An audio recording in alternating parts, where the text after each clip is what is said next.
Okay, thank you, everybody. We're calling this meeting to order. This is the Town of Andover regular Board of Finance meeting for Wednesday, February 26th. We'll go ahead and start by reciting the Pledge of Allegiance. I pledge allegiance to the flag of the United States of America and to the republic for which it stands, one nation, under God, indivisible, with liberty and justice for all. Okay, thank you. Our first order of business is public speak. See a couple potential members of the public there. We have Katie Dixon. I'm all set, thank you. Okay, thank you. And Wally Owner. Yeah, that's me, Mark. I'm on for, what is it, 5? Fire Chief, E. Fire Commission. Fire Commission, sorry. Yeah. Okay, great.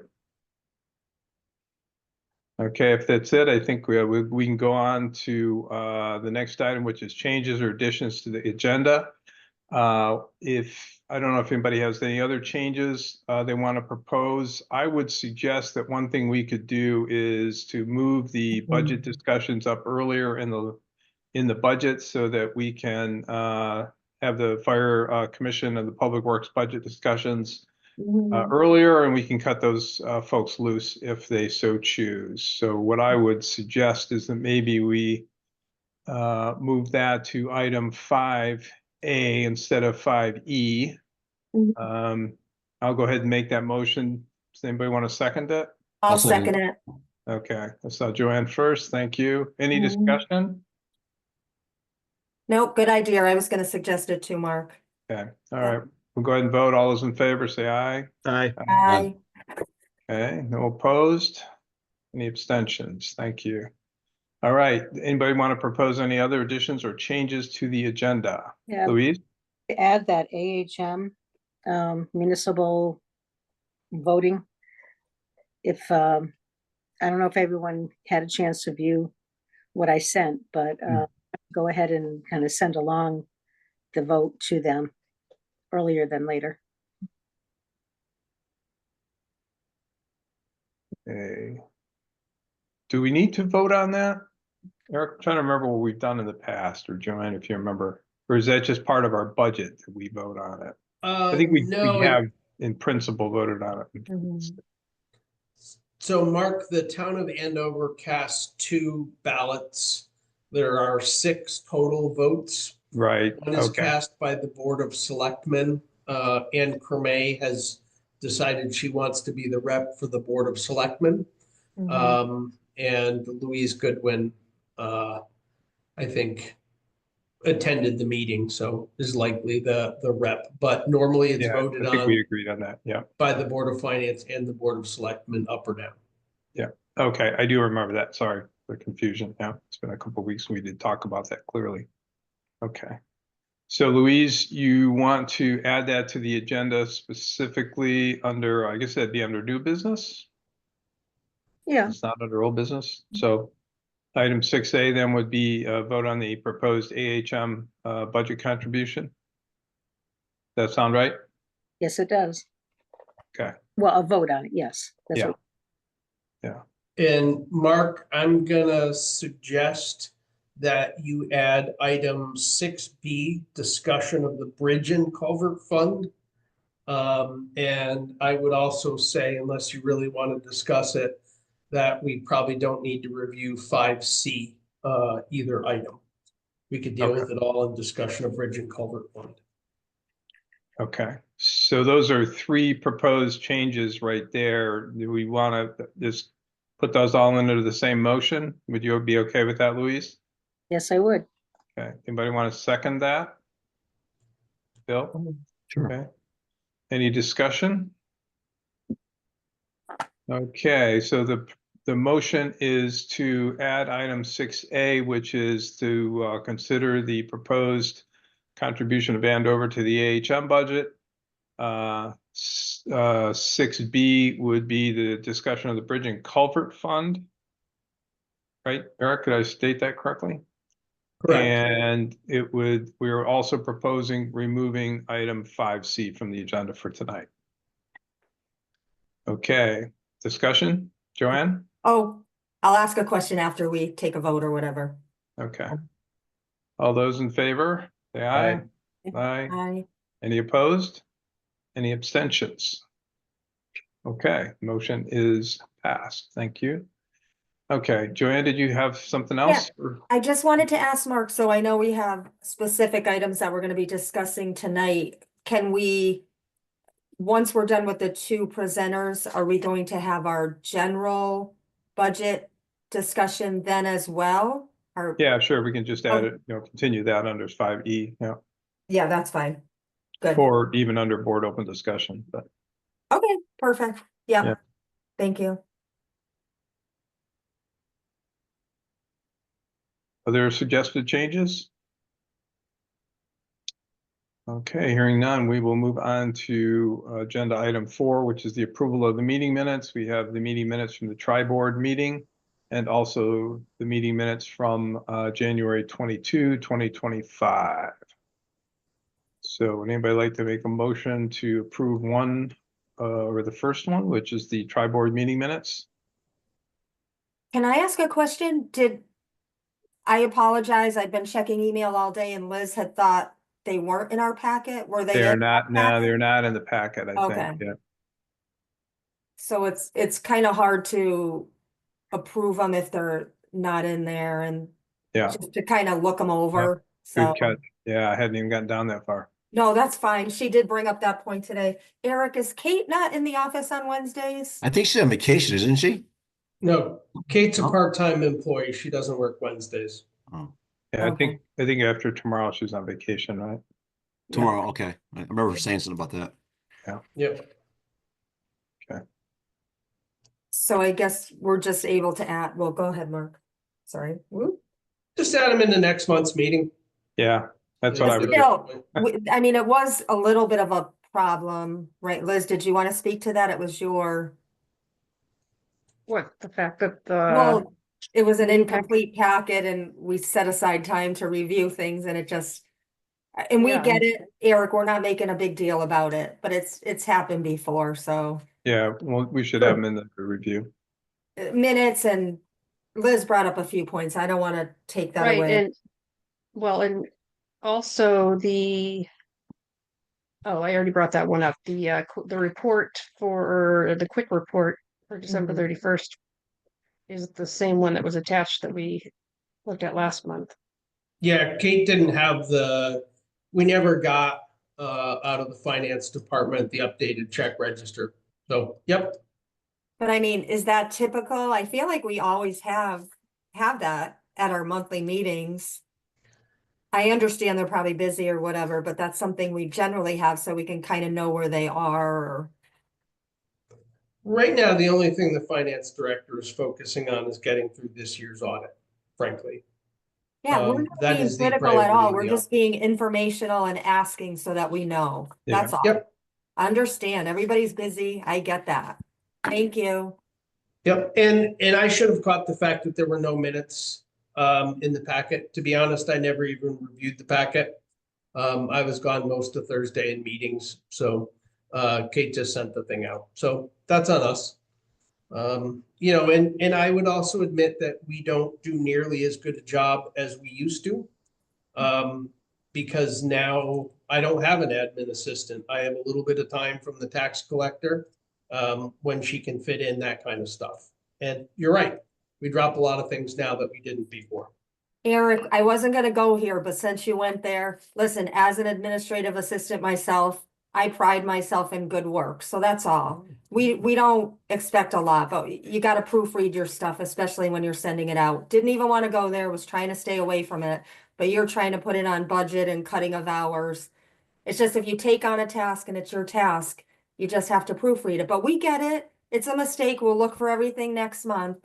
But I don't want to claim it on anybody's less hours or budget or that. It's just you've got to pride yourself in your work all the time, no matter part-time, full-time. Thank you. Okay, my video is acting up again, so I'm gonna just leave that up for now. So it looks like we won't be able to vote on the approval of the meeting minutes. If nobody has any objections, we'll move on to the old business.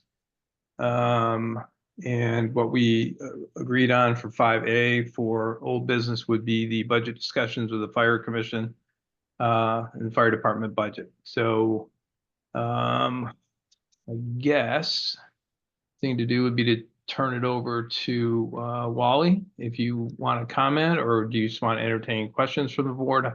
If you have any general comments on the fire department budget. Basically, it's a small increase this year, $1,200 on the budget overall.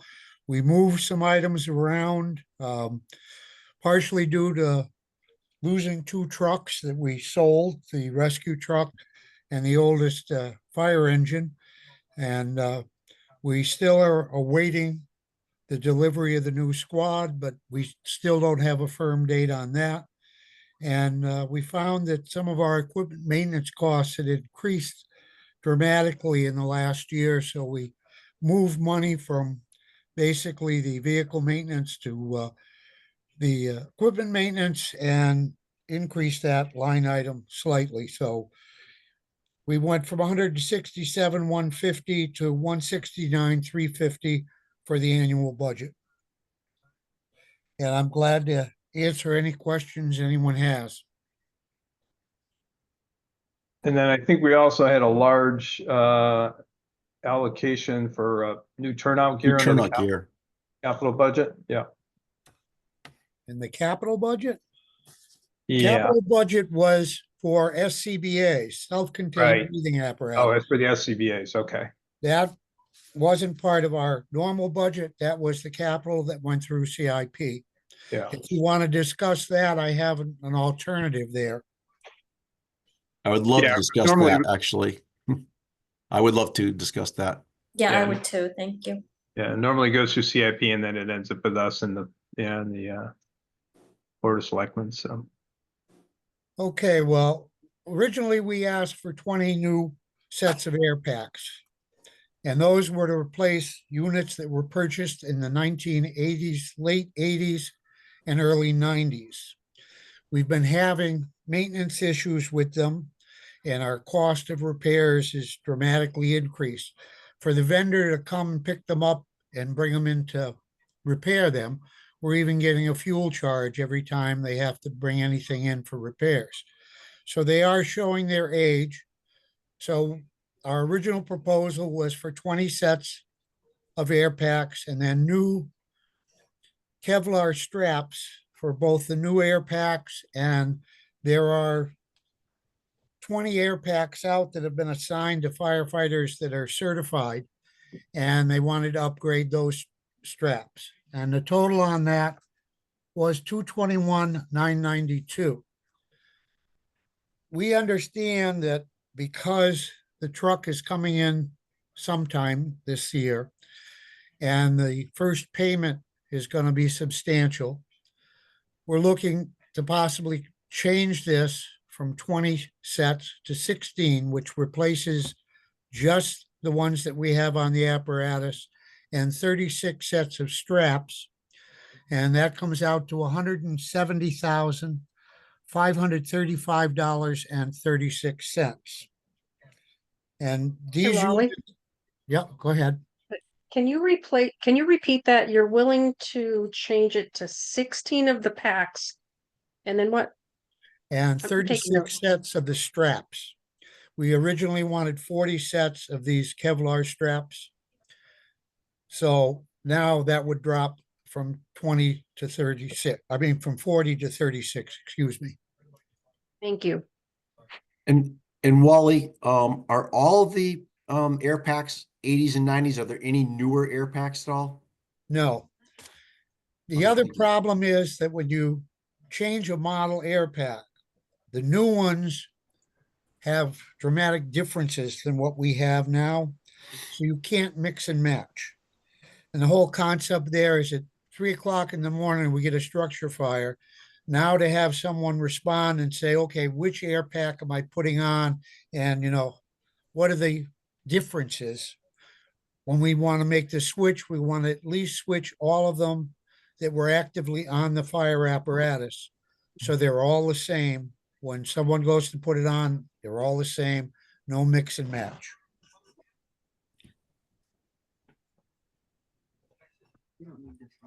And while if I recall correctly from CIP, the reason originally for wanting 20 is that 16 gets you loaded up on the trucks, but the extra 4 were for sending people out for training, or if you have a unit under repair. That's correct. And whenever anyone goes to things like firefighter 1 certification, they're required to bring their own air pack and spare bottle with them. And the concept was, if we had spares and we had those available to go for training, they wouldn't be taken off the apparatus. And that was the original idea with the 20. But I understand that there have been questions because of the cost factor. And I have another question. And the reason that you need 36 is because what, we have 36 certified firefighters or? We have 20 firefighters that have been issued their own mask Okay, because they're all certified. So their mask is with them. So when they go to grab the pack, their mask is with them to put it on. The other masks are with the apparatus. There are 3 sizes of a Scott Air Pack mask, and those people that are certified have one that's fit tested to them specifically with their specific size. With the ones that are on the apparatus, they're all either mediums or large, and hope that they fit properly on the other firefighters that would be wearing them. That's why we're looking for the additional 20 sets of straps to upgrade the masks for those firefighters.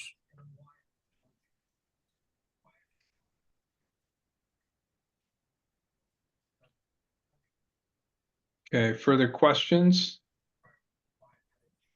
Well, and what was the total cost if you bought just 16 of them? 16 of them, total with the 36 straps comes out to 170,535.36. That's doing the math from the original quote from MES. Mhm. And Erica, I'm sorry, the line item, are we talking about the fire engine fund tanker for using utilization for the, right? Yes, that is the standalone fund for the fire department. Yeah, and the current amount in the budget right now is 137,000 even. Correct, but that's just what we annually fund. The Okay. current balance of the fund is around $400,000. Okay, So it can accommodate the first year's payment for the squad vehicle plus the purchase of the air packs. okay, It just drains the fund pretty considerably. Mhm. yeah. Eric, if I can ask, when we put, that was a question I was gonna, did we have the funds available for the lease that was approved or that, the funding for the fire tanker, the first payment, if it goes through the town meeting? Is it in this budget that we already put a line item in, or did you budget for that? I don't have it open right now. Did we add to that line item this year anticipating the lease? Since I've been here, we've been trying to level fund it at Mhm. about 125,000 or a little more per year. Some years it gets cut, Mhm. but that's what the ask is. And the ask went up last year to 137 Right. when the town had made the decision to purchase the squad vehicle, because we knew that was approximately, that would cover the lease payment plus a little bit extra. Okay. And correct me if these I'm items wrong, are detailed, I just opened it up and they are detailed in the capital fund summary that was, Erica provided a link to that, and I think we also maybe distributed that. We did. So there is a tab called Fire Engine Fund, and you can see the 2 items in there, replacement of the SCBA gear, which is for the full amount. I think not the amount that Wally talked about, the reduced amount, but and then there's a loan payment for the squad vehicle. So Mhm.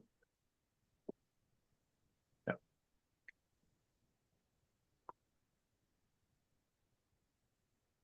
And I know we already touched on this in prior meetings, but Wally, you feel it's important to do it all at once, and we can't piecemeal it together, even though, No, yeah. mixing and matching just leads to an accident happening sometime early in the morning at a structure fire and someone getting hurt. And Mhm. I don't think the town wants to open itself up to that liability at And I all. probably didn't, I'm sorry if I said piecemeal, I don't mean different pieces, but if we got 10 that were the corrected way and then kept them in a certain area, there's just no way around it. You No, just, it's, yeah, you're still mixing and matching. okay. Ones and new ones, yeah. So this has gotten through CIP, right, Rob? In the form that Wally's discussing or no? Yes, sorry, I was eating.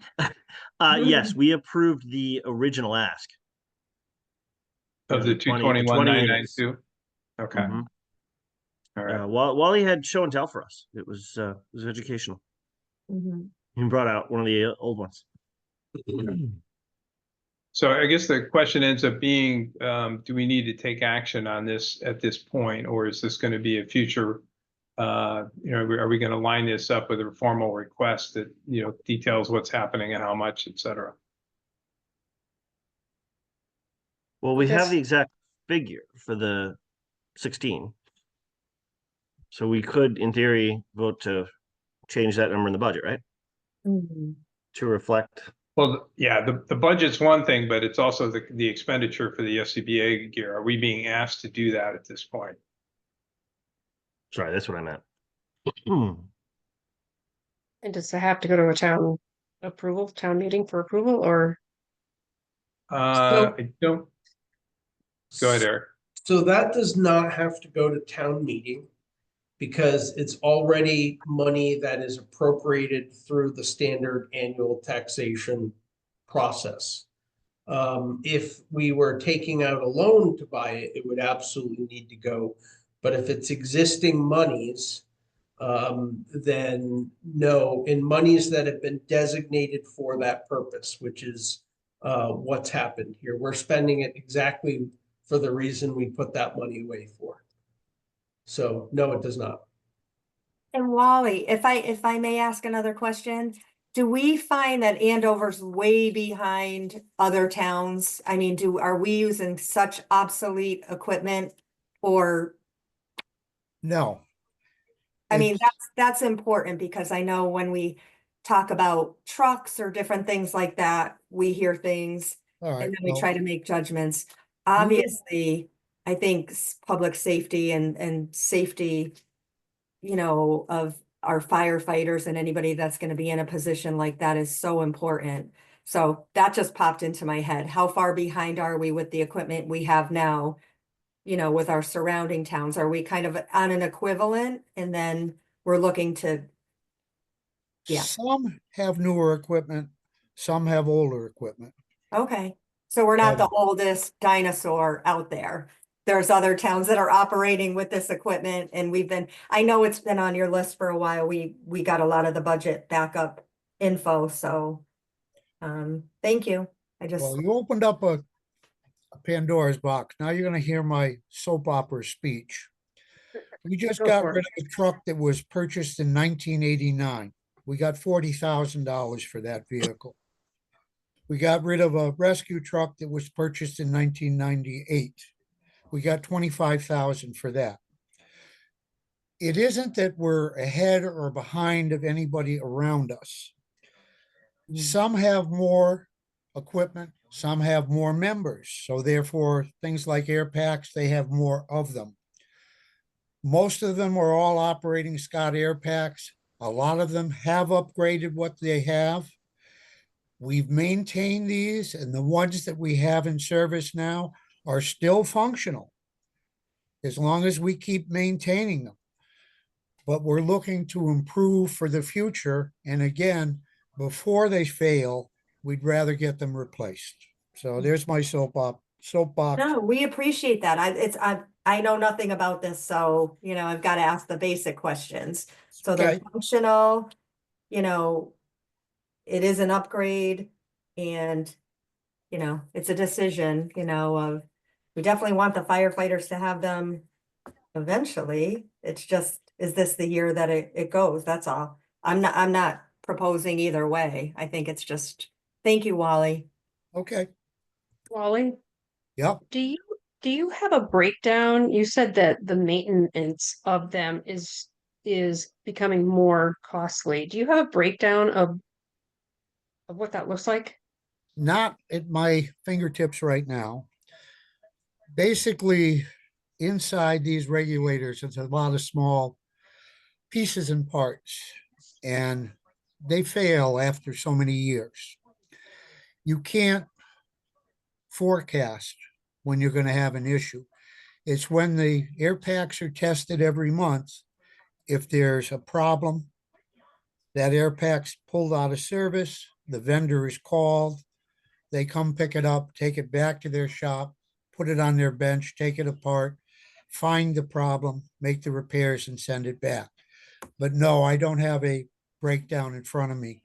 It's just that over the past couple years, it's become more frequent that we're sending air packs out for repairs. And they are becoming more costly to have the repairs done. Basically, part of that's inflation.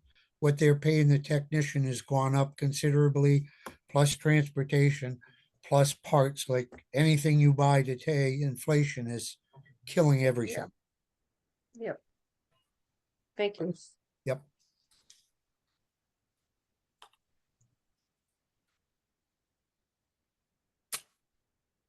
Well, I mean, could you give a ballpark figure of what that is? Is it like hundreds or is it thousands every time you have them fixed? Do you have any? They're basically, because of the transportation and labor that's involved, we're talking a couple $100 every time we send one out for repairs. Thank you. And you can't forecast that 5 are going to have to go out this year and 10 next year. It's a run to fail system. When they don't work, when they're tested, they're taken out of service and sent for repairs. They are annually flow tested, which is required by NFPA. So again, MES comes up, sets up a test bench, and all of our units are tested for the flow rate to make sure that they're operating properly. So you can't predict when you're going to have an issue, basically. Thank you. Yep. And they are inspected yearly, like you said. They're tested annually, they're inspected monthly. Oh, okay. I don't know how anyone else feels, and I certainly am not the spokesman on this. I don't mind leaving it on the table right now and coming back to it as we move along in our budget discussions, unless someone feels strongly that, I mean, I'm putting it out there. I think we're at the very, very beginning of, last week we gave an overview of, we knew it was a tough budget year. I know Mark wasn't present. I don't know if he listened in after. It's a big ask this year all around. So to make a decision on a big item right now, I'm not too comfortable with it yet. I'd like to keep it in for now and come back to it. Yeah, well, I would I agree.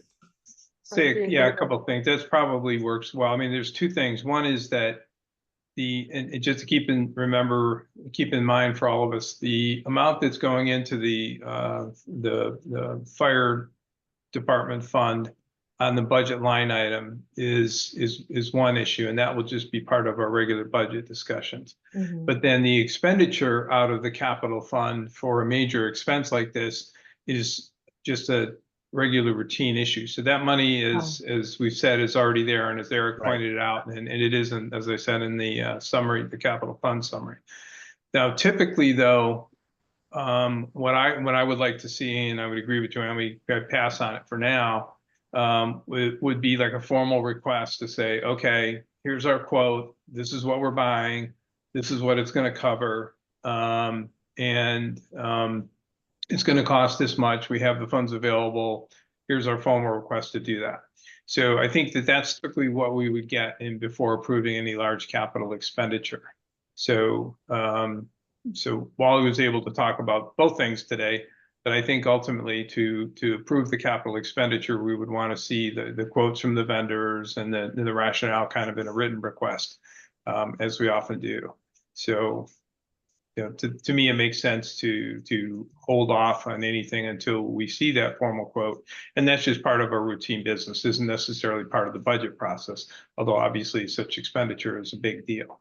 And then the 137,000 that's proposed to continue to fund the fire department capital fund is part of the normal budget discussion. So to me, it makes sense to wait. And, Wally gave us some really good background. That'll give us a good context for when we get a formal request and exactly what they're looking for and how much, which will be equal or less than the amount that's in the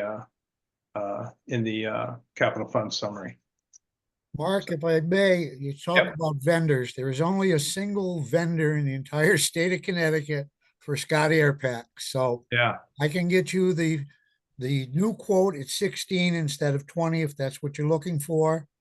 And get that through to Eric and he can get it to you people. Yeah, that would be good. And I think just an overall, just a letter, Wally, that just kind of explains the rationale for it, that it's gone through the CIP, CIP's approved it. We know that through Rob already because he talked about it. And then just attach the quote and then we can take action on it. All right, I can do that. Okay, that'd be good. Thank you, Wally. Thanks, Louise? Wally. Yeah, Wally, are there warranties on those? Right. Excuse me? Are there warranties on those items? Parts and labor is a couple of years. But again, our stuff is over 30 years old, so Okay, it's well beyond any warranty that would be out there. okay. But when you buy new ones, Yes, they do have a warranty that comes with them. First year is full replacement of all parts and anything that's wrong with it. Beyond that, it's prorated. okay. Is there a service, like a service agreement that comes with new equipment? So. No, there's only the one vendor in the state of Connecticut. And he services what he sells, and he's the only vendor out there. So we're pretty much stuck with what he charges is what we have to pay for. Monopoly. Thank you. Close to it. Yeah. When you're a specialty equipment like that. Yeah. Mhm. Just to close the Okay. loop on this, can I, just one last thing, Mark, real quick. Yep. So, if memory serves, Eric, you said we had about 400,000 in the fund. If we add 137, that gets you up to 537, but that's designed to match the lease payment, right? The 137. So you're back down to 400. And then if you spend 170, you're about 230. Am I right? Yeah. The loan payments is 125, 172. Oh, if you- okay. So you'd be a So little there's bit like better an than that. additional $11,000 Right. in So there, you'd and have about- which I was assume would be to build up funds for additional equipment purchases or replacements like Yeah, this one over You'd time. net out to about 240 then in the fund. So No, it's current balance of the fund, $430,000 Oh, 430. Okay. plus yeah, plus the 600 something. 137. Add 137 to that, you get $567,673. If you take off the money, the loan payment Yep. plus the replacement of the SCBA gear Yep. combined totals $295,707. Okay. Which leaves around $272,000. Plus, you're then adding at the current rate of funding the fire department equipment rate, you're adding to that fund at about $11,000 a year. So Right. what that's saying basically is that over the next 10 years, other than what the commitment is for the squad and the commitment for the SCBA, you're gonna have about $378,000 in 10 For- years for For capital. anything else that comes down the pike. Right. Yeah. I Which just is- wanted to get my arms around that because obviously things come up. There's going to be something else at some point. So I just kind of wanted to know where we'd be at net. So thank you for that.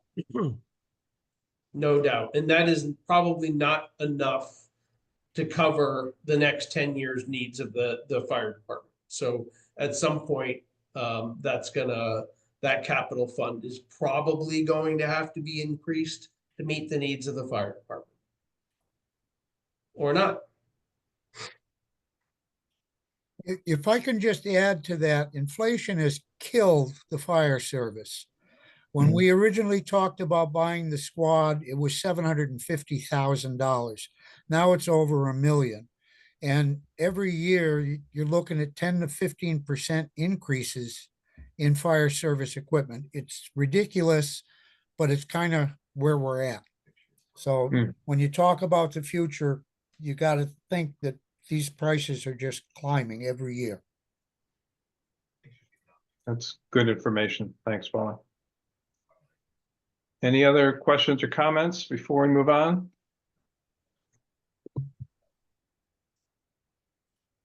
Okay, hearing none, I guess we'll move on with our agenda. Thank you, Wally. We appreciate your time and the explanation. I think that was very helpful. All Thanks, right, I'll Wally. get that information to Eric and he can pass it on to you guys. Thank you. Thank you. Appreciate it. Thank Thanks, you. Wally. Have a good night. Okay, we will move on to item 5A2, which is now the Public Works budget discussion. We have Jay with us here. And I think just for reference, if you have your spreadsheets open, then this would be roughly rows 253 to 267. We also have snow removal below it, which is probably pertinent as well. So Eric, I don't know if you have Can you anything share to it? intro, or do we want to just talk to Jay about it? Joanne? Are we able to share it on the screen like we usually do, or do you Yeah, want? yeah, either Eric can or I can. Thank you. You want me to share it? I can share it. We'll do that Sure. right now. Thanks.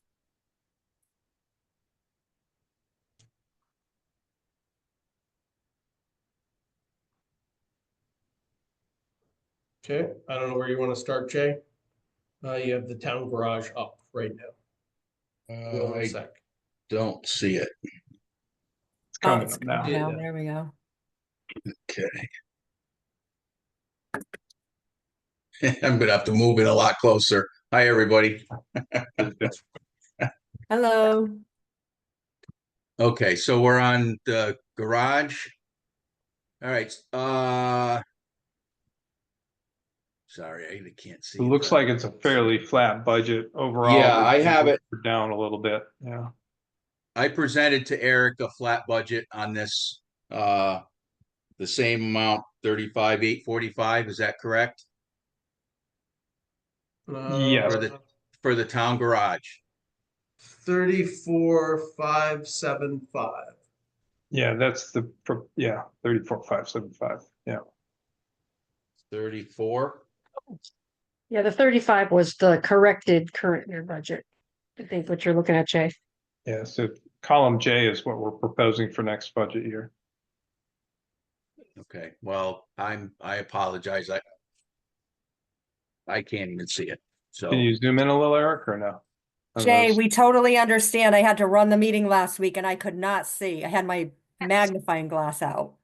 can't see So- anything. No problem. It's not easy. He's gonna add $150 to the budget for a new monitor. Oh, that's better. There you go. Well- Maybe, well, I was gonna say, maybe shrink it just a little bit.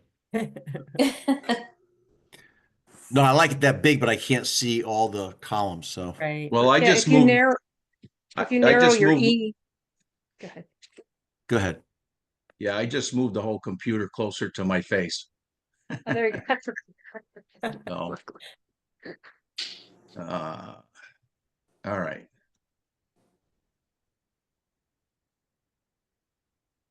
Yeah, there's not much I can really say on any of this Mhm. other than we're doing okay with the garage.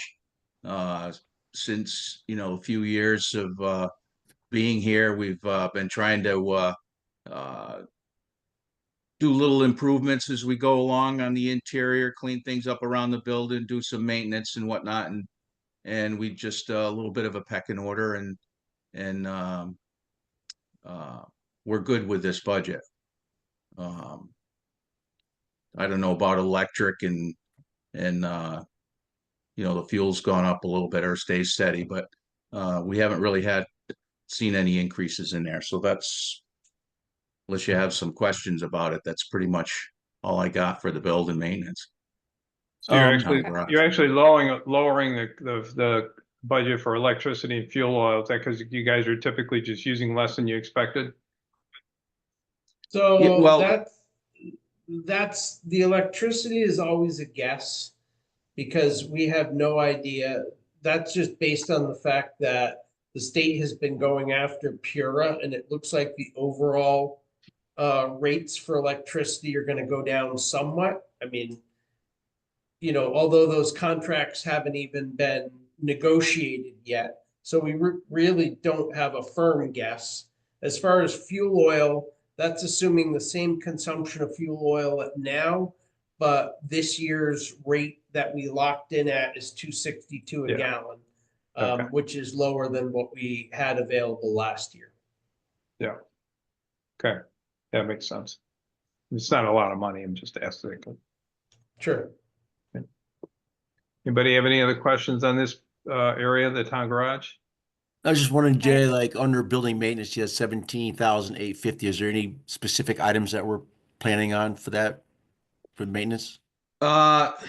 Well, right now we have some, we're doing an airline replacement project. we've got a couple of doors we need to replace, and I'm talking about this year's project. And next year I want to do a couple more doors, exterior doors. These are and we roll-up have- doors? No, not the roll-up, more entry doors. Okay, yeah. 'cause they're- We actually roll-ups are do, expensive. we do have one door we need to get done, but we're just waiting to see what we have for balances on that. We have some minor exterior stuff that we do along the way, so yeah, just making improvements. We put in an airline a hydraulic hose bench in this year and station, so we in an emergency we can do some hydraulic hoses in the middle of the night if we have to. Not for everything, but just kind of a minor small setup. So yeah, we've just been making little improvements here and there. Thank you. So the basic building they're in dates back to the 1850s. So there is a fairly high level of ongoing maintenance of dealing with that building.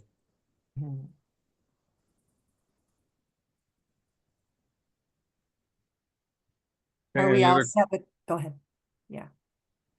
Did you have a question, Joanne, or? I was just gonna say, are we gonna scroll down like area by area and then, Yeah, probably just go to the next area if nobody's got any questions here. let's see. I had Wait, one you're, question. Can I ask one question? yeah, yeah. I Liz, see go ahead. Am I Go good? ahead, Liz, yep. Yeah, so just because I'm curious, I mean, it's a negative, but it says under electricity, potentially swapping out electric baseboards. Is that like putting in new ones? Would that fall under building maintenance? No, if you looked at the capital, one of the things we are proposing spending out of for either the building maintenance fund or potentially using our LoCIP funding for is to change out the HVAC system in the front in the office area of Public Works. Because right now there's a single window mounted AC unit, which is the only cooling in the office area. And the heating system for the whole front is electric baseboard. And doing that primarily because a ductless split system runs considerably more efficiently in terms of cost for the amount of heating or cooling that you get than resistance electric heat or a wall mounted AC unit. So it's the same thing we just did in the town hall and the fire department, and essentially for the same reason. Okay, gotcha. Thank you.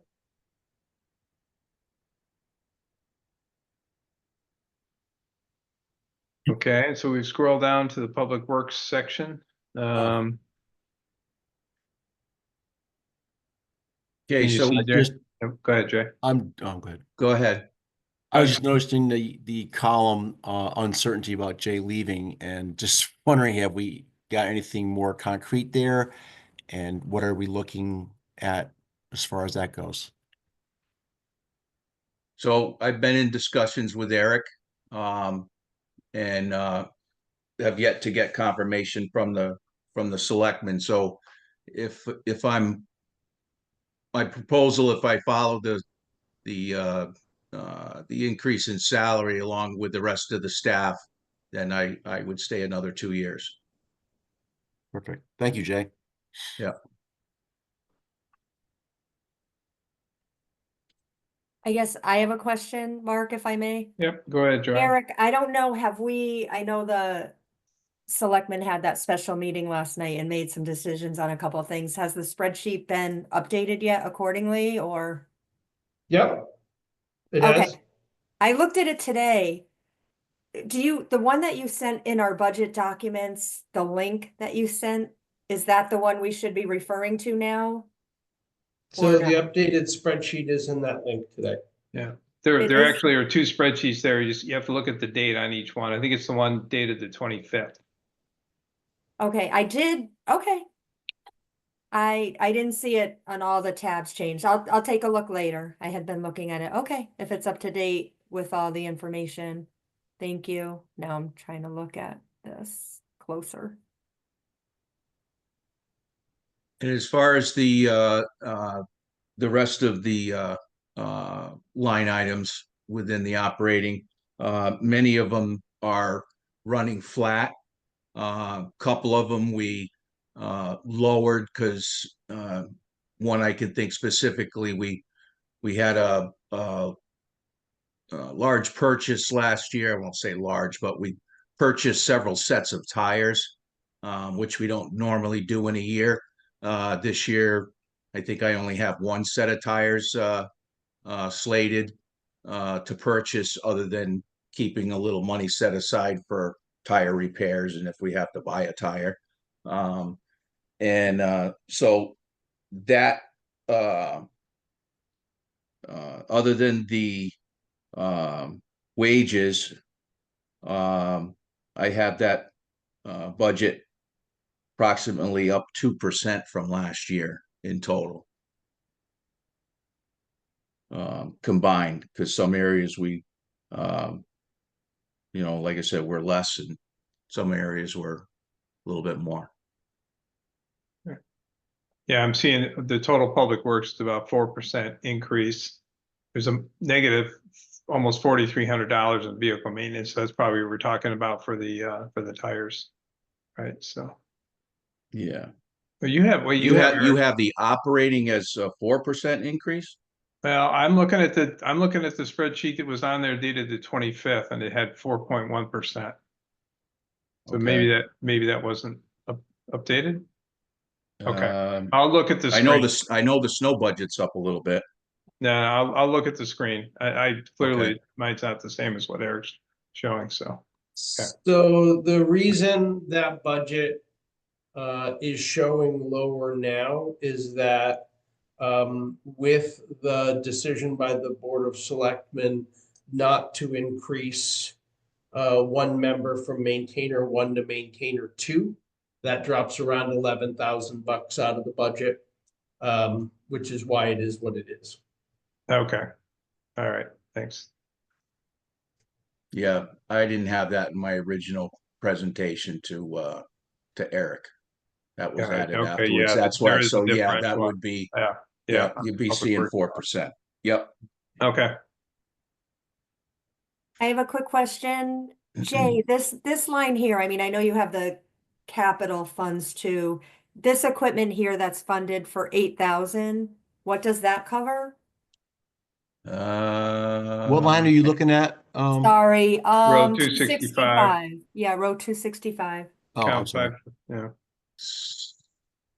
So I'm trying to find how I can minimize the screen so I can get into my so under equipment, I can't get in. Hang on a second. No problem. Is there anything over, Eric, if you shift it over, does it give an explanation? I'm just trying to The explanation's not there. What Jay is alluding to is DPW keeps its own master sheet of expense. here I go. Yep. All right, I can tell you exactly what it is here. Operating.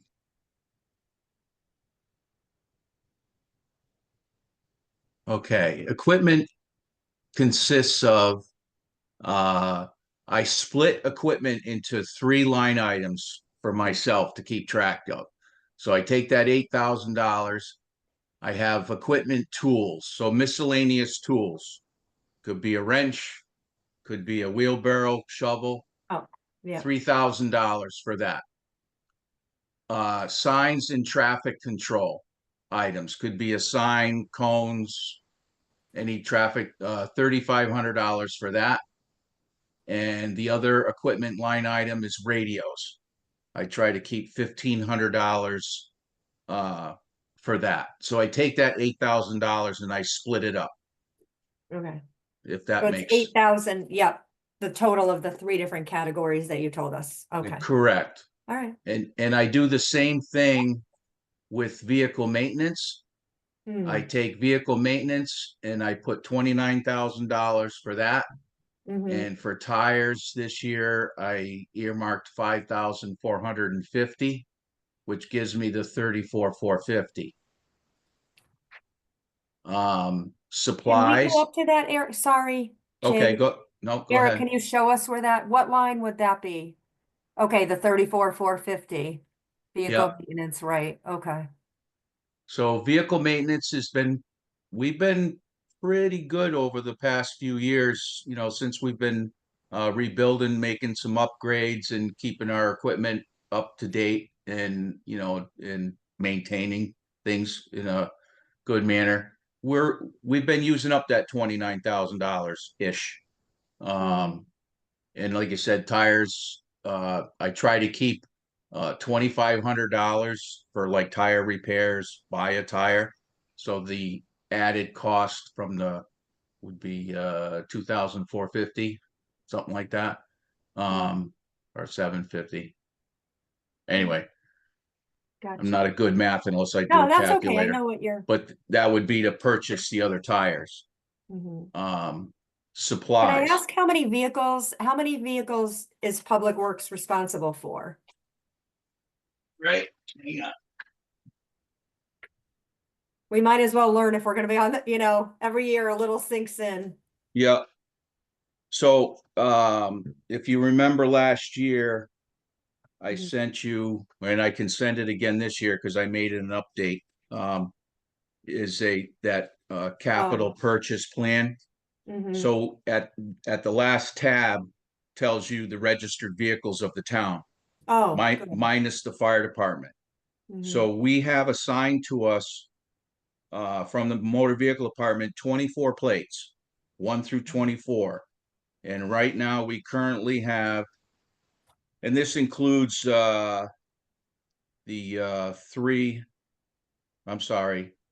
2 senior vans, not the buses, just the vehicles. Mhm. So out of the 24 plates, we have 1, 2, 3, 4 spares. So we have 20 vehicles, Okay, equipment, and the vehicles plow trucks, that are registered. Mhm. Okay, but that's not including some of, the smaller equipment that's not driven on a road. Like the skid steer, that's not registered. Right. Although we do use it on the road occasionally. Mhm. Yeah. Okay, no, that covers it. I wanted to know. And then because you talked about, it's just come up in a variety of meetings that some of us have been attending. So I just might as well ask you, thank you for coming. Do we have, because I know you talked about there's you and now you hired the new guy last year. So now we have like the 2 groups that go out and you have, 2 groups of two guys together that can go out on a job. Do we have someone that is mechanically inclined? I think you had spoken to that last year. So do we have like a mechanic on site there that does these small repair? That's what I think you're alluding to, right? Yep. So But you don't the person, outsource everything, right? yeah, the person we hired was 2 years ago. Oh, sorry. And My and apologies. that was the last employee. 2 years, Mhm. almost 3 years now. And the mechanic, the one came from fire service repair. Okay, so he's been doing general mechanics for quite a while. Yeah. And our maintainer one, so he's a maintainer too.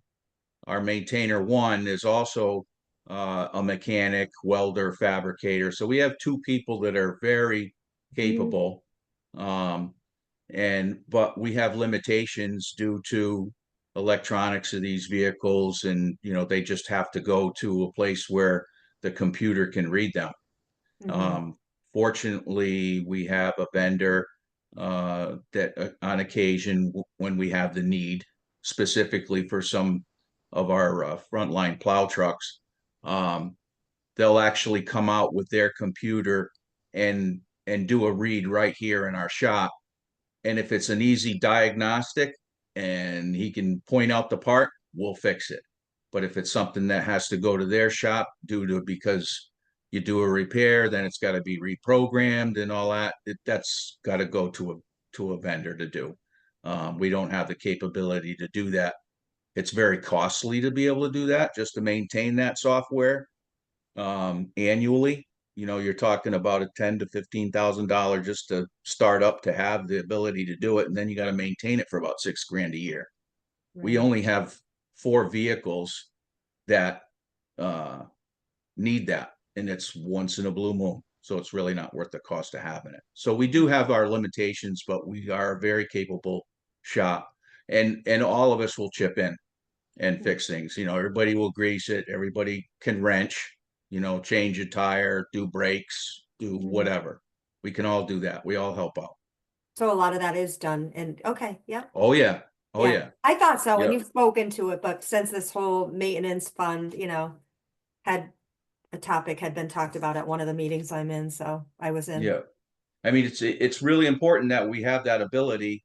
And what's nice is we all have something to contribute. Everybody Yeah. has expertise, and some more than others, and others, they like wrenching, they like greasing, and others like being the real mechanic. Yeah. So, Well, they'll learn it's- on a job. There you go. A little on the Yeah. job training. That's awesome. No, Yeah. thank you for that explanation. Okay. The other part of this is supplies. The big ticket item, I don't know if you looked at that at all, at $20,000. So that I have split into 1, 2, 3, 4 categories, which would be supplies for the shop. Supplies would lube and filters, supplies for the sweeper, and where's the other one? Oh, yeah, so supply shop, lube and filters, supply sweepers, uniforms, uniform and safety. So that would be your PPE, uniforms and PPE. And that's typically the higher amount of that 20,000. So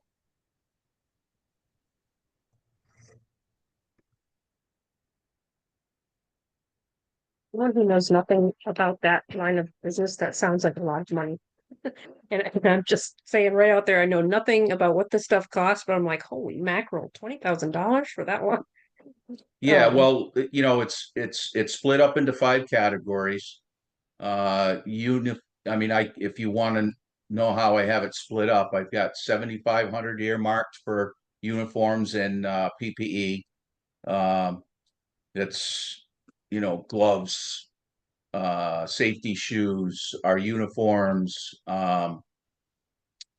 covers, there's some other miscellaneous. I'd have to open it up to tell you what we spent money on it, but that stuff gets costly. Supplies for the sweeper, brooms, basically is what I use that money for. Sometimes it might be a miscellaneous part because I can squeeze it in there, but most of that for the sweeper is just brooms. Lube and filters, lubrication and filters for all the equipment, $5,000 for that. Oh, I'm sorry, 2,500 for the supplies for the sweeper. 5,000 for lube and filters, and 5,000 for miscellaneous supplies for the shop, nuts and bolts, brake clean, rags, wipers, just And- miscellaneous things to Yeah. have for the equipment. And you do go through that? I mean, I understand, I know car maintenance very well in this household, so I get how expensive that is, but I mean, there's never a stockpile. I'm not picky-owning, but like you said, some of the things like the gloves or anything, there's not a year that you're like, oh, we're stocked up or whatever. You go through this amount pretty much every year. This is. Oh, yeah, we'll go through a dozen, couple dozen of gloves a year. Depends on what's going on. Mhm. And I try to keep a dozen in the cabinet, so we have them throughout the year, and then we replace them. Yeah. Let's see, I can do this. Well, my big deal is I am glad that you guys do a lot of the maintenance on the vehicles in the shop because that would be incredible. That's a savings right there that you have mechanic people right there. But anyways, back to that. Yeah, yeah.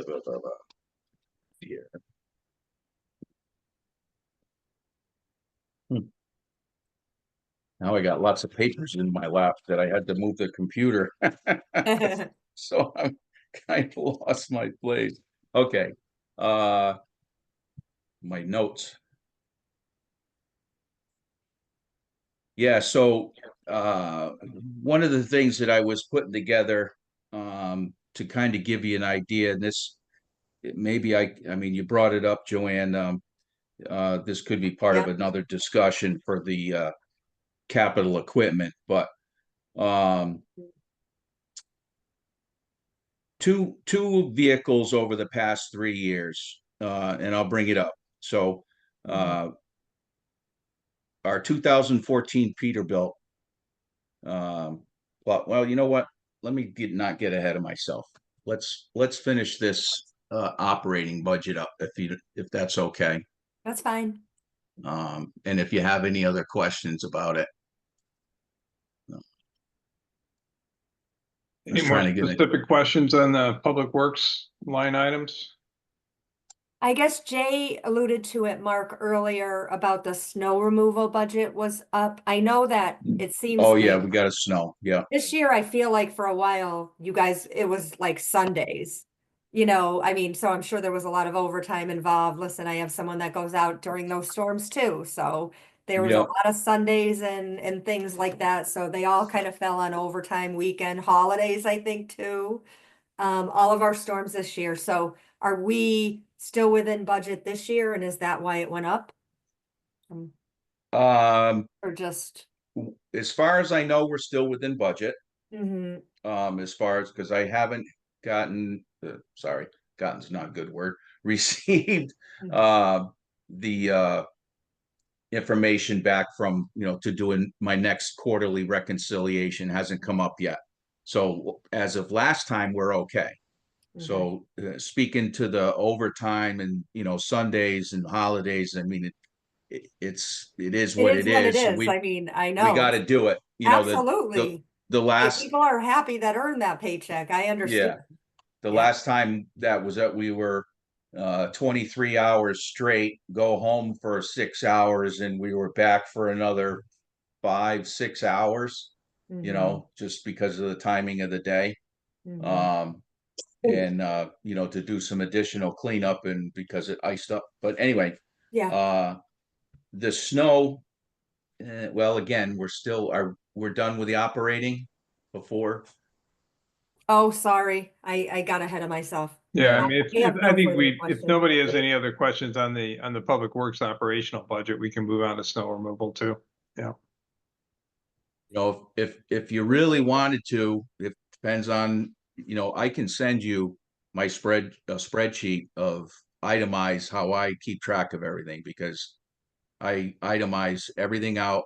I keep track of all the bills, and you can see how the expenditures happen over a year's time, and we're right within the realm of what we're asking for, and what we're trying to find that spot where we're pretty much running flat. the first couple of years, we had a little bit of increase. Now we're starting to even out and we're, kind of running steady as she goes, I feel, Mhm, which is nice. It makes my job a little bit easier. mhm. And you said, I guess I want to refer back, the last man that you hired, that was not last year, that was 2 years ago? Yeah, More he's than been 2 years ago. Yes, So you've had a crew of 5 public works guys for the last, I thought that was something new. That's fine. I mean, but that's been going steady for a few years, then you're saying. Okay. Oh, yeah. Yep. All right. Yep. I've only been on the board, 1 term, so this is my 4th year, so it's somewhere within there. Yep. Okay, thank you. That's all I Okay. have for these. Just as a reference point, I know it's all of our snow really, most of it came in February, but if you looked at the January, end of January snow budget, we spent less than $15,000 out of a $97,000 budget. So we were pretty much way under, but of course, a lot of that I'm sure got chewed up in February, and the winter's not over yet. So Well, here's the kicker to this, because yeah. I'm gonna just blow it all up. All right. Yeah, I wondered. It looked pretty low. I thought maybe we got lucky. I am a salt hoarder because for specific reasons. All right. So, and this year was a perfect example. Quite a few years ago, not here, but one of my previous employers, there was a salt shortage. State shut us down. We couldn't get any more salt. Everybody was scrambling, so I managed the salt very carefully. And because of that, so last year, at the end of the season, because I've been slowly since I started, I've been slowly increasing the amount of salt we have at the end of the year. So we have a good charge of it to go into the following year. And we're going to replace that salt as we go on. So long story short, at the end of the year, I had 700 ton in the barn last year to start this year. So as we went along, we got through the face of it. We got into a couple 100 ton, then I split it, so I was using 1/2 of one side, and just anyway, we ended up, I figured we had about roughly 200 ton left in the barn, and I ordered salt. Lo and behold, can't get it. We're having a problem get it. It was trickling in a truck at a time, 1 truck a week rather than getting the whole thing within a few days. So a little bit scary. I still had some salt reserve when that all happened, and all of a sudden, no more snow. Now we're getting salt back again. And I'm going to be filling up the barn and chewing up what you see as a reserve. I just posted some bills for $17,000 for salt. Then I've got another 400 ton already ordered, so that'll be another roughly $38,000 for that. So we will chew up that salt budget real fast. Yeah. And that is your biggest line item, right? In that. Yeah. Correct. Yeah. More So than yep. So I increased the cost of salt to $98 a ton, I think I anticipate. Hopefully it doesn't get to, it's all a guessing game. I added a few dollars a ton compared to this year. This year we're at $94.06, I believe it is, a ton. So we contract annually with whoever our supplier is.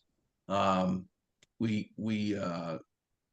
piggyback on the CROG bids, so CROG basically does the bidding for us with all the different vendors out there. And then we contract for 800 ton, and we've been budgeting for 700 ton-ish. So I asked for to budget for 700 ton at $98 a ton, and I rounded it to $68,000 over last year's budget, which was what, 65? What was last year's budget? 66,250. 6650 or 66,500. So I bumped it up to $68,000. And then some of the other increases, you know, it just increased for the plow blades. I earmarked some, and cost of steel is skyrocketed, so that went up from $3,200 to $4,800 for this year. Left sanding equipment flat, meals flat, sand flat. We're gonna have to purchase some sand this year because we use quite a bit. The residents, you know, we kept sand salt in our manger in here so they could come and get some sand, because boy, things iced up pretty bad. And wages were up a little bit. So that's how I went from the last year at was it 90 something? It was last year. I don't know, I'm forgetting now. To the 100. 802, if that's what you're seeing. Yes. Mm-hmm. Just under $4,000 increase. Yeah, yeah. So the bulk of that is the salt. And I'm just anticipating higher prices. You know, delivery costs, supplies. Yeah. Okay. Think about this. Thank you. The town of Andover in a typical year puts down between 1.5 million and 2 million pounds of salt on our roads. Wow. The poor vehicles, but we need it. I get it. Yeah. Wow. Anybody have any further questions for Jay on the snow removal budget? Nope. Nope. Awesome. Okay, what else we have? That it for him? Eric, do we usually, I don't know, or Mark, do we usually have Jay around? Do we have any capital fund questions for him, or is that more us? I don't know, since he's here. So the Public Works capital budget right now, as budgeted, is basically just enough to carry Right, the loan costs for one of the trucks that we're still paying off and the roadside mower. right. So it's pretty much right. I remember looking at Yeah, it. It's it's- covered and funded. So no, I just wanted to make sure while we had him. Yeah, it's the line that? item in the budget for this year is 125K, which is flat with the last year. Mhm. And the note is level funding, assuming no equipment purchases, so. Okay. So is it okay if I touch base on that? Yeah, absolutely. It's a good time. Okay, so just so you're aware, the end of this year, audited, we were in the rears 89,497. We were in deficit. So the 24-25 allocated funding at $125,000 became 35,502.28 for the year. And that's how much we have going. That's how much we have currently to pay the next two lease payments. Okay. So what we're proposing is that the next two lease payments, which are due March 10th and I believe June 10th of this year, will be paid out of the TAR account, Town Aid Road. So we don't have a deficit again in the equipment reserve fund. So let's back up and let's explain that. Yes, so this So- is we had a Budgeted truck for. lease and a tractor lease, 2 line items in the equipment fund from the summary. Correct. Yes, That's what But- we're referring to, right? Okay. that were paid this year in the beginning, but then through the audit, it had to be, those payments had to be moved to 23-24 fiscal So year. I'll explain why. We entered into an agreement to purchase the roadside mower, which shows up on the budget as the tractor lease, with the understanding that it would be in the current fiscal year. However, per the auditor, that even though that was the agreement with the leasing company and no payment was due last year, Right. because we actually took delivery of the vehicle in the last fiscal year, we had to Had to- back that had to into accrue last for it. year's audit, which kind of screwed us. Not screwed us. It's the same amount of money. It's just because it was pushed off 1 year. And the way we're going to do it is we're going to take the money out of the town aid road fund, which is perfectly acceptable to spend on vehicles to get us current. So it doesn't look every year like we're starting the year off in debt. So basically just advance the schedule of payments from an accounting perspective. Correct. And then the last year, we won't have that thing. We won't have it showing. And Correct. could- It will come could off go the back books into 1 town year aid road earlier. for that matter, if we wanted to do it that way. Yep. Okay. Right. But was the whole reason that we purchased it the way we did because we thought the funds were available in that year? And then they were, or like you said, the auditor wasn't in favor of the plan? I mean, because usually you budget for equipment, you buy it in a budgeted year and it's all nice and tidy and it's there. Well, Am I think I it's just that missing they kind something? of gave us the ability to pay it the next year, right? Right. So the They equipment wanted us to company buy it didn't, and they the said you leasing don't have, company didn't take the lease payment until the following year. right, but it's an accounting, It's an okay. accounting thing. It really should have been in the year we took delivery of the vehicles, what the auditors are saying. So note to understand. self, we're just not gonna approve that again. It just makes it clear. Yeah, they would just, the mean, I know it treasurer was would a- need to a- record it in the year in which it occurred, Yeah. yeah.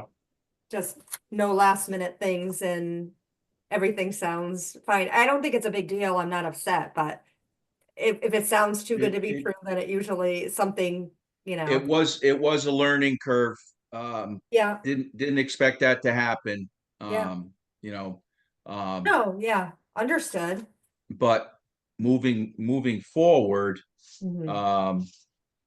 so we will have if it's approved, we'll have an additional 125,000 put to the fund, and then the balance will be, because of the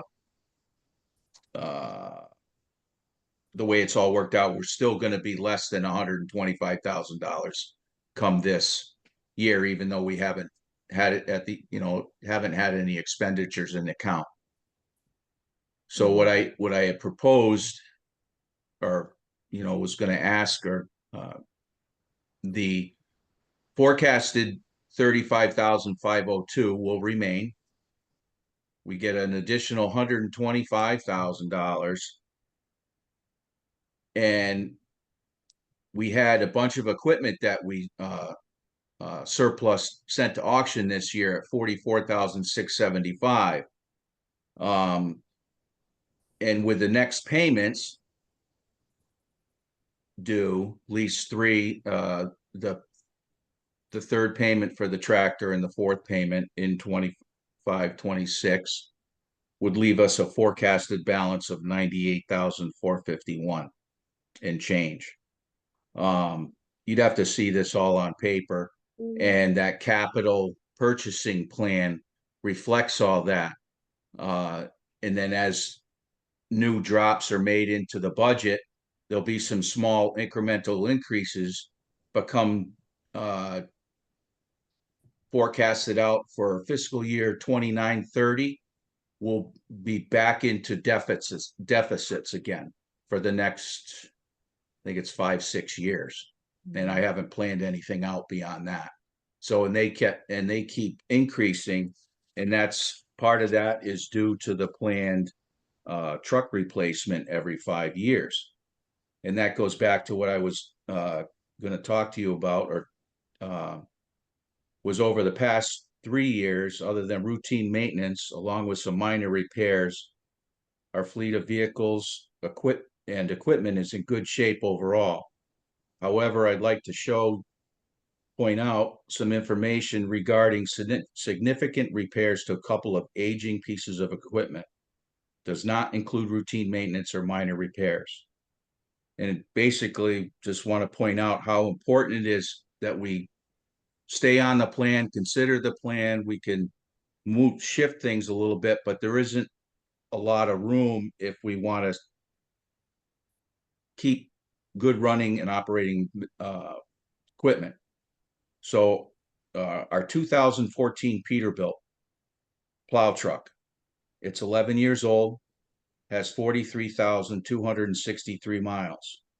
Over the past 3 years, we've some of the significant repairs we've had consists of replacement of a cracked cylinder head and related parts due to exhaust gases getting into coolant system, replacement of 6 fuel injectors and related parts due to loss of power under load, injectors 1 through 5 under pressure specs, injector 6 failed, replacement of exhaust catalyst system and related parts due to failure and joints rotting out due to corrosion, replacement of turbo actuator and inlet knock sensor and related parts due to low engine power, replacement of air dryer assembly due to corrosion, replacement of fuel rail, fuel lines and related parts due to fuel rail and lines starting to leak, rusting.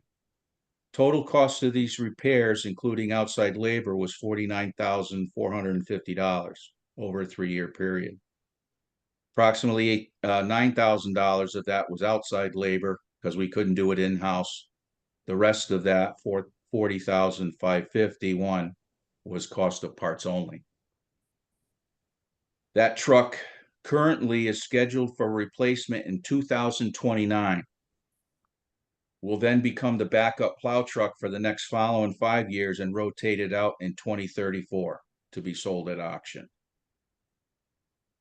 So you can see over, 11, 12 years we've had the truck. This is the point where we're starting to put money into it, and we're going to keep it going for another 5 years, or till 2029, and then we'll rest it and just use it for as a backup truck. So we won't use it so much. So you start to drop on the amount of maintenance, and hopefully because of these repairs, we don't have any other major, but you never know. At some point, as they age, we start putting money into them. It's just nature of the beast.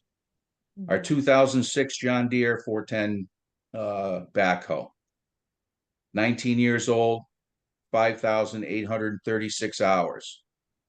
Some of the significant repairs: diagnostics, repair, electronics, replacement of electronic display panel, repair to front axle, left side wheel, replacement planetary parts and seals, diagnose, repair electronics and throttle linkage, power cuts in and out, linkage worn, replacement 4 fuel injectors, fuel rail and related parts, replacement of pins and bushings for main boom, replacement of pilot control shocks, replacement of electronic controller. Total cost of these repairs, including outside labor, was $12,268.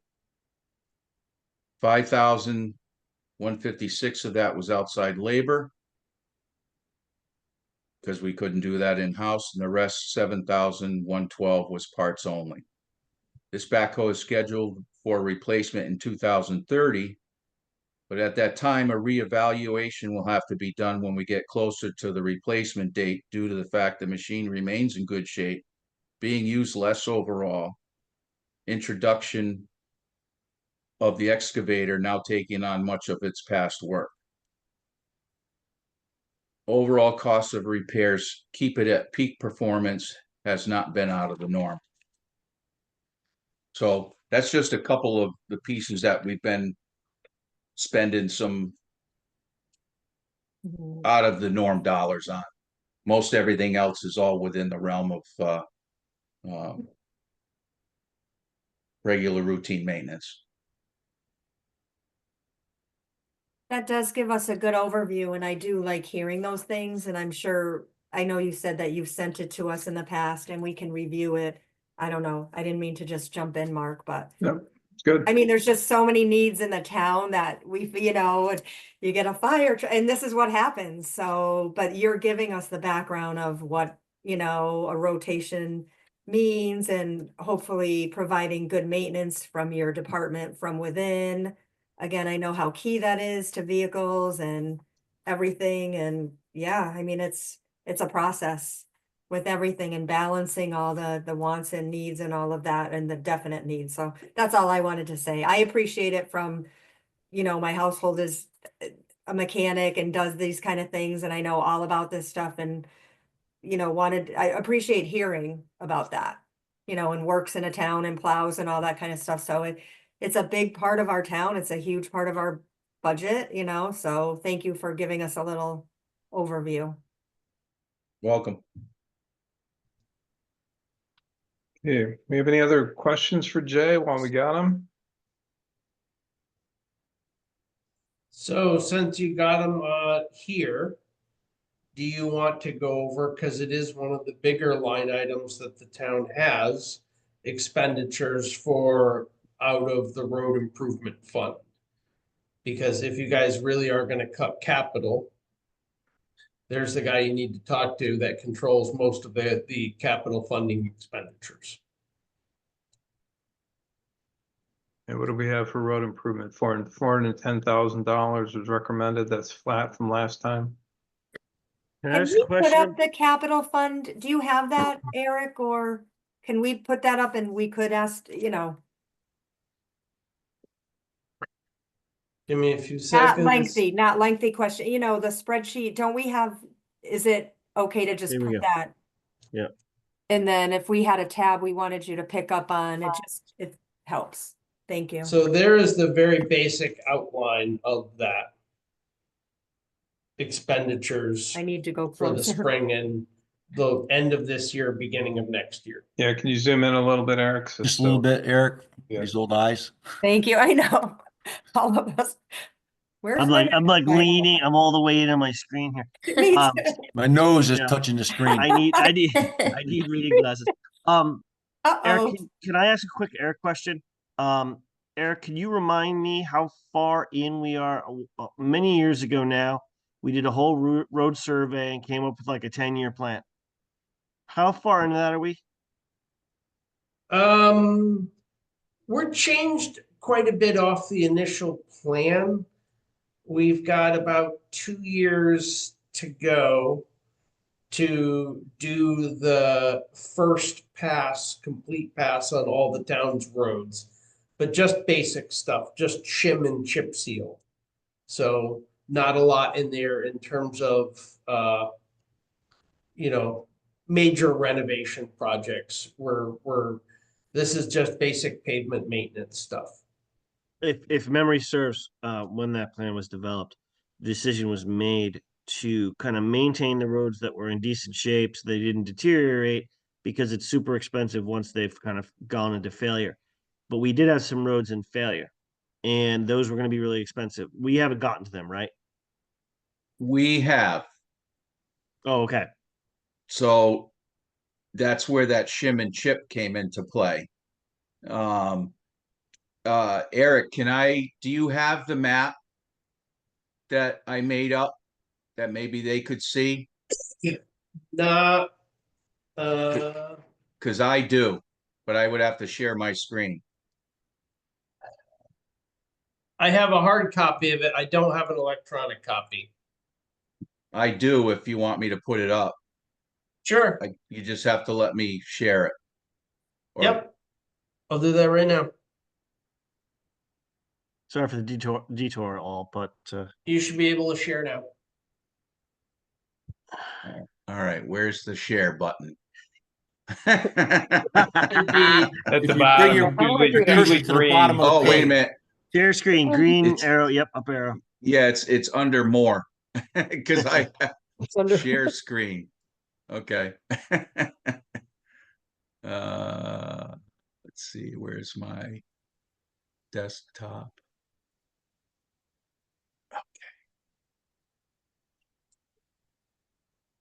No. Okay, how do I share my desktop? Should hit the little green up arrow that says share. It's right in the middle at the bottom of To the show you a page, Ed. bunch of screens and you select the one you want to, Yeah. you click on the one you want to share and you say share. If you want to share. the Yeah, whole well, I thing, got screen 1, 2, green. 3, but it doesn't show my map of road treatments. How do I? Oh, wait a minute. There it is. Okay. So highlight it. Share. Now I got it. There we go. Okay. We might need a little zooming. Might need some zooming. I can't, I mean, I'm squinting here. Yeah, I mean, I Whoa. can Does see, that help?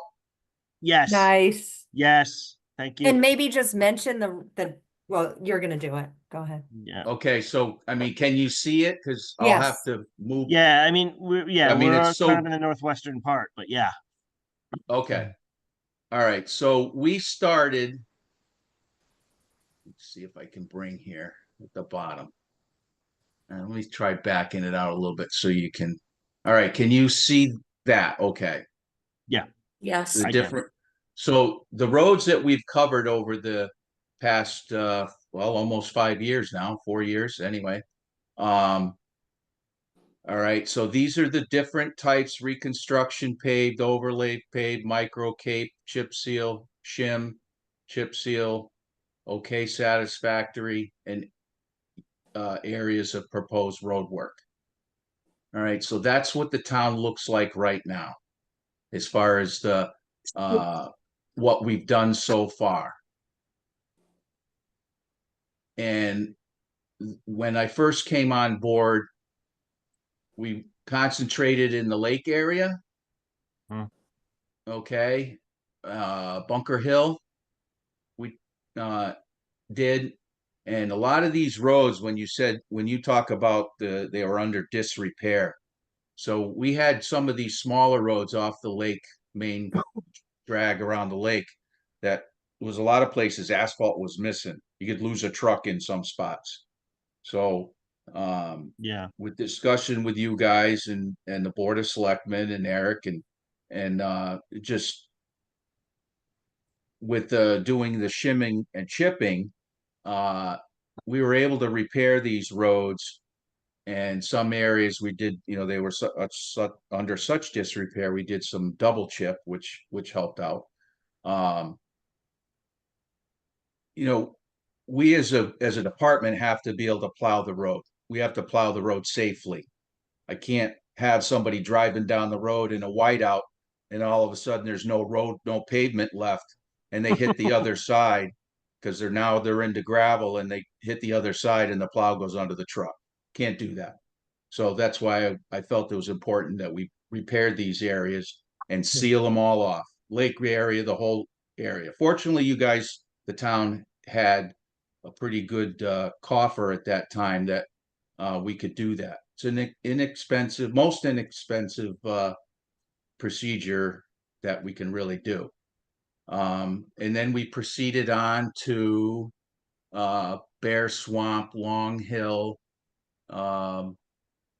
area, a couple other roads. I'd have to, look back at the list. I But have anyway. a vague memory of Bear Swamp being in pretty bad shape at one point. Yep. Hendy Road. Hendy Road was horrendous. Yes, we wanted to address a lot of drainage, but we could get away with doing minimal on the drainage and go back to it at a later time. Fixing a road prematurely before you do drainage doesn't make a lot of sense in a lot of cases, but the cost of doing shim and chip is, you know, you're losing pennies on the dollars if you got to go back and do drainage. If you actually pave the road, you know, now you're losing valuable dollars, and you don't want to do that. So we were concentrating on drivability, and getting water off the road, and just getting the roads back into shape where we could plow them more efficiently, and ultimately in the wintertime use less material as well. Some of the other areas that you guys did prior to was like School Road. You did a Cape Seal, Micro Seal is a combination chip seal, Micro Seal, which is a cape. And though that's an alternative procedure. You know, you did chip seal in some areas, like in Townsend Road. So so we're close to hitting all the roads. And some of these areas we have to go back and do some other minor repairs because things crop up again, especially in the bad frost. I see Crack some seal, proposed crack work. seal is Gilead. very important. So we want to spend money on crack seal. We want to keep the water out of the road. I know you guys just worked on my road recently. I saw you out there, remember? Yep. You know, and that patched it up a bit. Is that on the, I see it sort of highlighted as a proposal. Is this Yeah, just kind of that's older, or is that no, actually proposed for next year? no, it's actually part of this year's money. For the Oh, budget 24. approved. Great. No, I'm Yeah. kidding. So, well, Gilead Road, Cone Road, Windrush, got a Windrush. We want to talk. Want to do something different over there. That road's in pretty good shape. We might just try to do a micro seal on that. You know, it's still in really good shape. We don't really, we go and crack seal that and chip seal or micro seal that. We can put that to rest for a long time. I shouldn't say a long time, but a good amount of time. Got it. Shoddy, yeah. I mean, don't want to get ahead of myself. Gilead Road, Cone Road. What's on the Yeah. Long Hill? Shoddy Mill. Well, no, Shoddy Mill's different.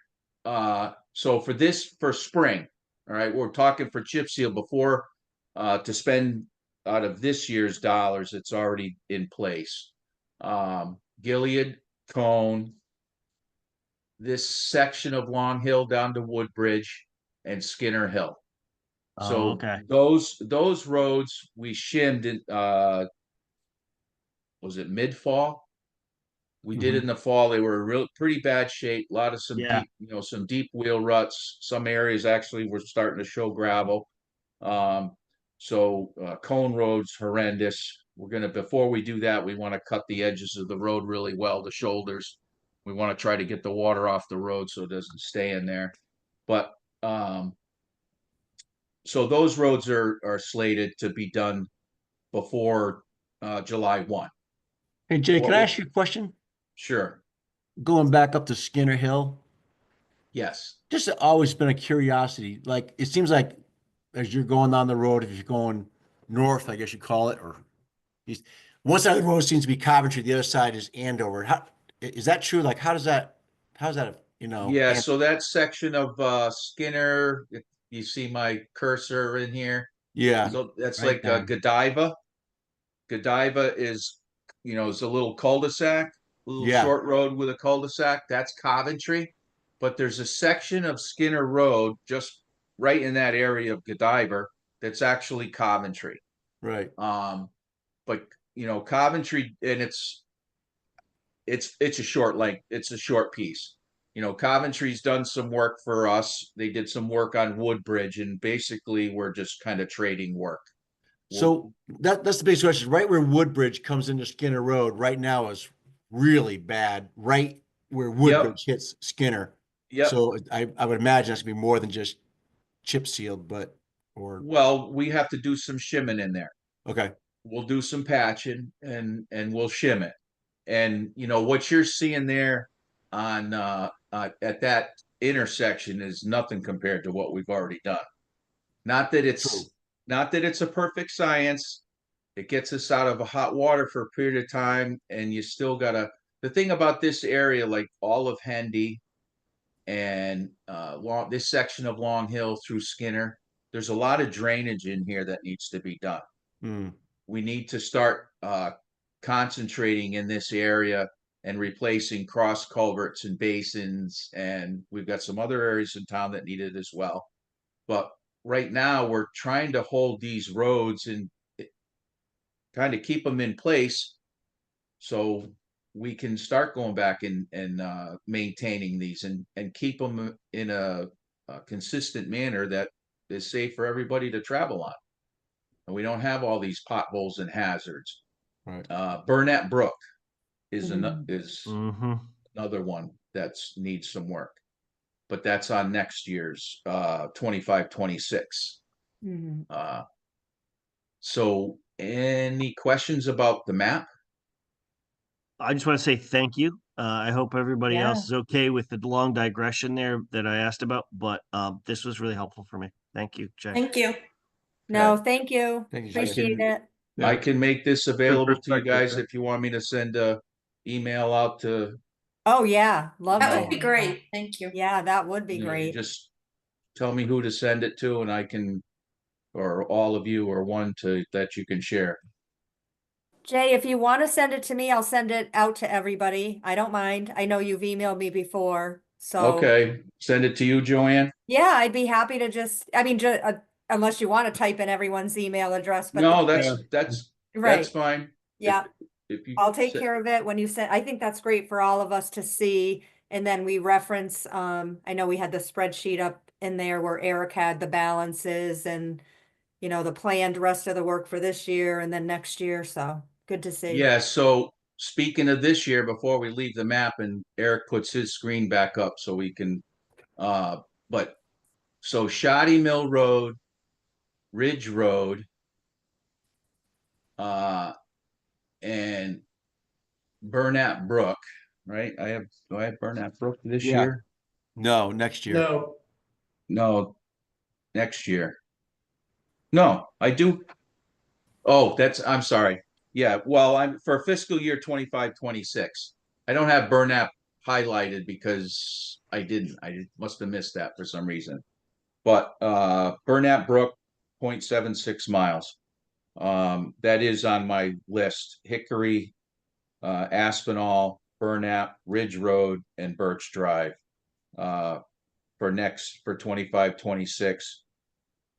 The remaining of Shoddy Mill Road and Webster Lane is what I had for 25-26. So let me get out of this map. I'll stop the sharing. Eric can put his back up, and I'll explain if there's any questions on the line items for 24-25 and 25-26. Jay, do you guys also handle the tree work and stuff? Yes, we do. Is that a line item we have not yet gotten to, or? Well, tree work, just that one's real easy. You guys have been earmarking $50,000 a year. We've been staying pretty much well below that. I shouldn't say well below, but you know, it's given us enough money to do what we need to do. Basically, I spend somewhere, I'd have to look it up, but somewhere around the $40,000 mark, and I usually have something left over to get started into the next year before new money comes in.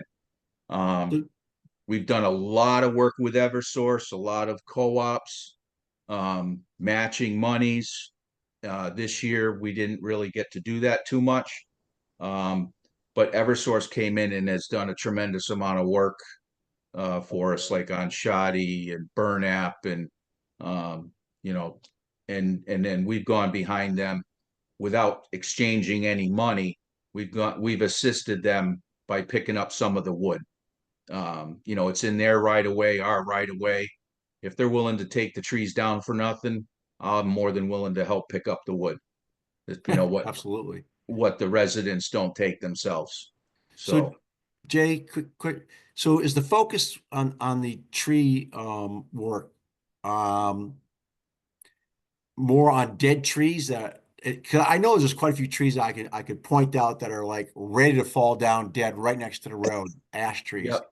And it Yep. just always blows my mind that we leave certain trees up that are dead, ready to fall. And in my opinion, pose quite the threat. And then there's other trees like we just, crop back, it seems like, and I love getting the overhead moved back so the sun comes in and, helps, melt the roads, keep the roads clear. So I just wasn't sure where the focus was, but I could drive around, like there's certain roads, I hit Wheeling Road all the time, and there's like dead ash trees that are just right there, ready to fall, dead as a doornail. And I'm like, why do we skip over certain trees? It just seems, I don't know what the So focus is I for this. would like to answer that question and just say yes. Okay. Because, we've gone down quite a few roads, got them done to the, what we think all right, we're in good shape. We move on to the next road, and, a month later, half a dozen trees have died off that weren't dead, when we left. And they just keep cropping up. But, the good news is that we do come back to them and do them. And sometimes we either run out of money or time, or a different project comes up and we got to leave things alone a little bit. But the tree plan, as I'll call it, has been trying to raise the canopy, let the sunlight in, take out the compromised trees, the dead trees, and the trees that are a hazard to the roadway. If they're marginal, like, if they're really close to the road and somebody's going to clip them, I elect to take those trees out, and we'll get the stumps grind, such as Burnett Brook. Burnett Brook was bad, and there was a lot of dead trees there. And then we get these hard leaners that they're just, the next windstorm they're going to fall. So we'll take those out. So the straighter, the better. Raising the canopy, the better. Service reliability of the utilities. That's kind of what we've been trying to strive on. And getting the shoulders of the road clear. Somebody needs to pull over. I'd like to have a safe place for them to pull over. The trees that we can groom and let grow as time goes on, we'll just trim them so they grow straighter. We try to do that as well. Like I said, there's just a few trees in my mind that are like been dead for many, many years, ash trees that are right on the edge of the road. And I'm just like, why do they keep skipping over these trees? But Well, Bill, if you see something, say something. okay. Yeah, I was gonna say, you know who to call, right? Yeah. Give me a call. I'll put Okay. them on the list because I have a long list. All right. We'll go So for a in- ride someday. And to put that in perspective, if you look at the trees within the town's right of way, based on the number of road miles we have, there's roughly 40,000 trees in the town's right of way. And you think that across all species, the average life expectancy of a tree is around 80 years. So another way of looking at that is saying your basic level from the town's right of way is about 400 dead trees per year in the town's right of way, not including ash borer or anything that provides really accelerated die-off. So between us and the utility company, just to maintain status quo, you're taking 400 plus trees a year out of the town. That puts it in perspective. Yeah, and we've been averaging when we hire a contractor to do our tree work. We've been averaging somewhere between, call it $270 to $340 per tree to have it removed. So depending on, some days, when we come in and have them here for multiple days, and you put them in an area, they don't have to do a lot of bouncing around. They can get a lot done. But if they have to move, from one side of the town and remobilize and pick up, sometimes it's less. So it averages out about that cost. Super. Okay. Jay, if we're done with the tree questions, are we gonna circle back? Or are you gonna tell us something about the Yep. roads? Yeah, Yeah, the road work, sure. yeah. Did Thank Eric you on put those the, trees though. Yep. did he put up the, Yep. okay.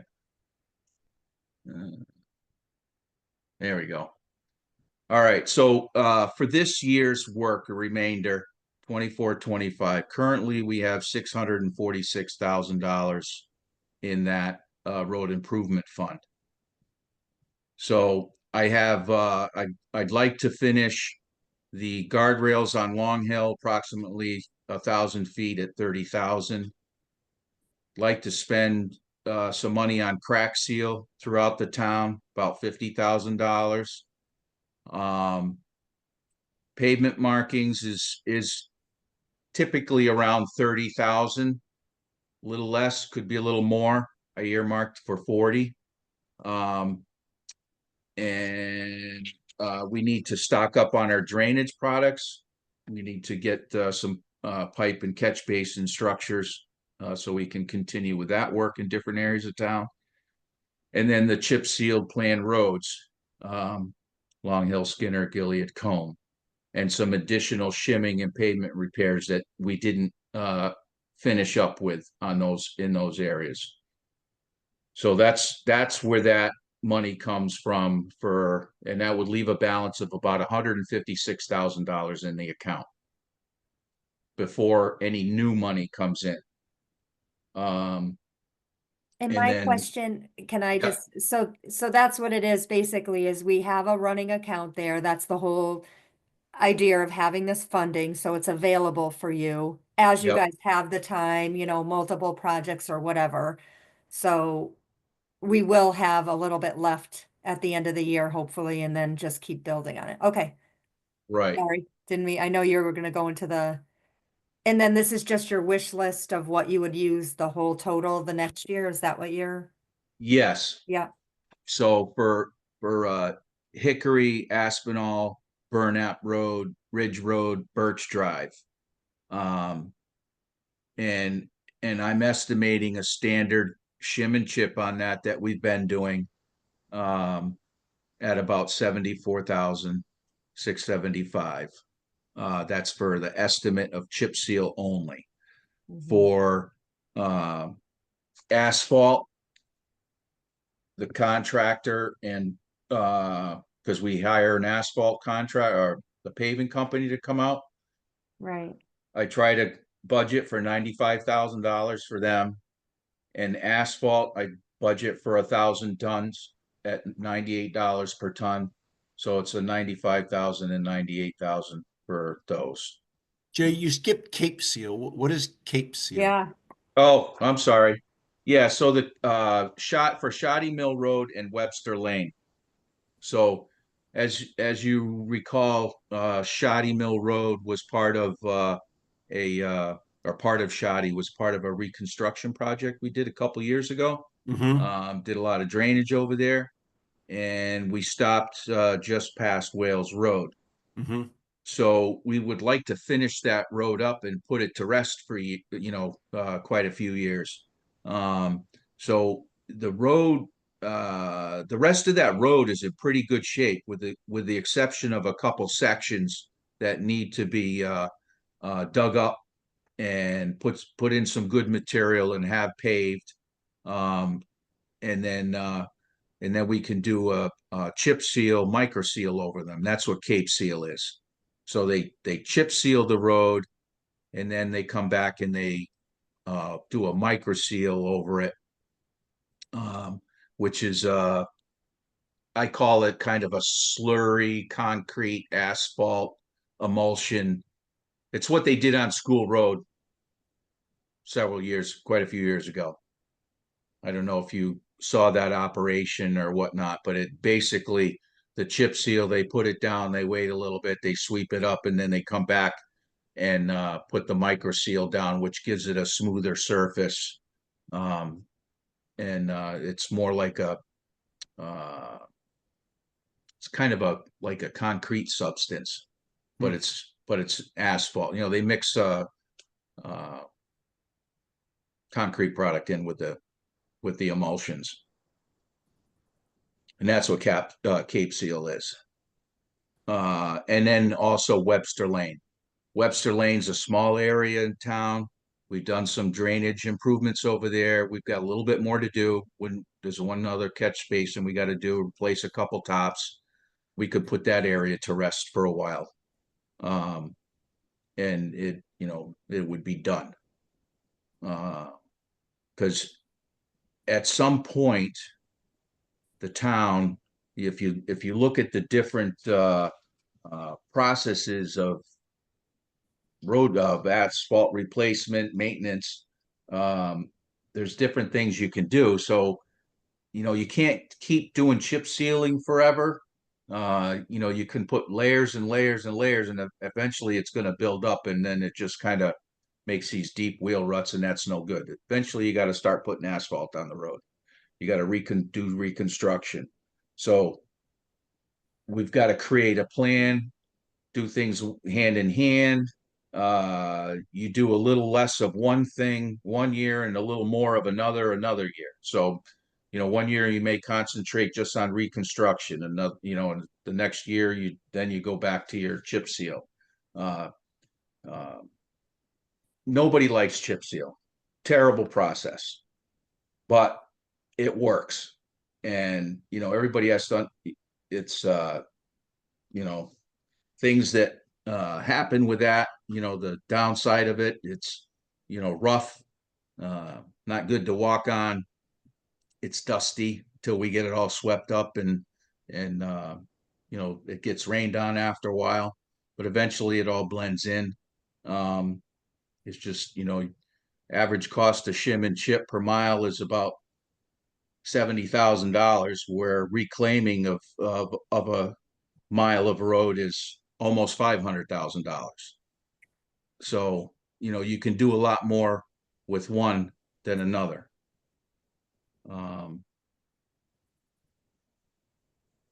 So I think that was great. I mean, I don't want to keep you all night. I know you have an early morning too. I know Mark, I'm not trying, I feel like he gave a good overview of the things that we would have questions for, or the needs and all of that. Yeah, So, for sure. It's really nice to kind of hear the outline and the plan, you know, in a Mhm. way that, you know, we haven't really had before, I think, so. Mhm. Mark, yeah, And the roads the- look the best they've ever have since I lived in town. So thank you, Jay, and Yeah. Eric and Selectmen and everybody else. Yeah. And the taxpayers who've agreed to fund it at a higher rate than we had before, we're still catching up, right? Still catching yeah, up. from well, many you years know, in neglect. understandably, you know, there's give and take with everything.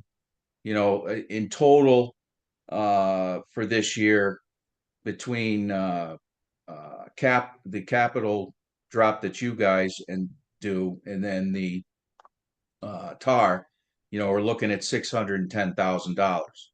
So $410,000 drop from the town, and then from Town Aid Road, we'd need 185,000, and 15,000 would be the balance that we would take from leftover monies, you know, from last year. So the things that I proposed come to $610,000. Do we have to do them all? If we can't, we can't. I'd like to do as much as I can. You know, and understandably, you know, we're all going to have to take some cuts, and just have to decide what we put off for another year. That's all. It's, you know, it's what we've had to do before. And, you know, we can do that. But, you know, $410 is what you know, has been the annual drop for the capital road expenditures from the town, typically. okay, Mark, can I take like 3 minutes and just do big picture stuff related to road and the road network? Sure, I think so. Thanks. Okay, Knock so it the off town while of we're here. Andover has 34 miles of roadway. That's town road. There's also a bunch of state roads, Route 6, Route 316, Boston Hill. We're not responsible for those. We don't spend any money maintaining them or plowing them or anything. So that 34 miles of road, the kind of asset cost of that is about $34 million is what the town has in a road asset. In terms of large bridges, and by large, I mean large enough that it qualifies for the federal local bridge program, the town owns about $18 million in bridge asset, or will after the Long Hill Bridge is replaced. Of the 4 large bridges that the town has, one was replaced in 2017. One is being replaced now. One will be replaced in 2027. And the other one was replaced in the mid to late 80s. So the good news is that in terms of large bridges, by around 2029, the town will have addressed all of its large bridge assets. And should not occur any major maintenance for those assets, for the next 20 to 30 years. Where we're going to suffer is in the small bridge and culvert category. Currently, we have 4 of them that are rated either poor or failing, of which one of them is currently enrolled in the state local bridge program and should be on the schedule for summer 2026 replacement. That culvert is on on Lake Road, right near Basola. And that's about a $1.9 million project, about which the town is on the hook for half. There's another pretty well failed culvert on Bear Swamp. That's concerning because it's a cul-de-sac. And if that fails, the town is going to struggle to be able to access some of the residents. And, we have a bunch more. So over the next 10 or so years, the one area where we're going to have the biggest shortfall is in what we're putting in bridges and culvert funds. But I also get that the town can only spend so much money, and we're only going after large culverts when we apply for and get the state local bridge, get accepted into the state local bridge program. Right now, of the bridges that are tried to be grant funded within the state, the success rate is about 30%. So the state currently has enough money set aside to fund the repair and replacement of their part of about a third of the ones that are applied. So that's kind of what we're faced with. I've been lobbying for a couple of years now to see whether the state will increase the bond funding for the state local bridge program, and also whether the state will consider increasing the state's funding share for that to 75%. There are a couple of bills pending in this year's legislature. This is an issue that we've gotten both the Council of Small Governments, Council of Small Towns, as well as the Regional Council of Governments to back.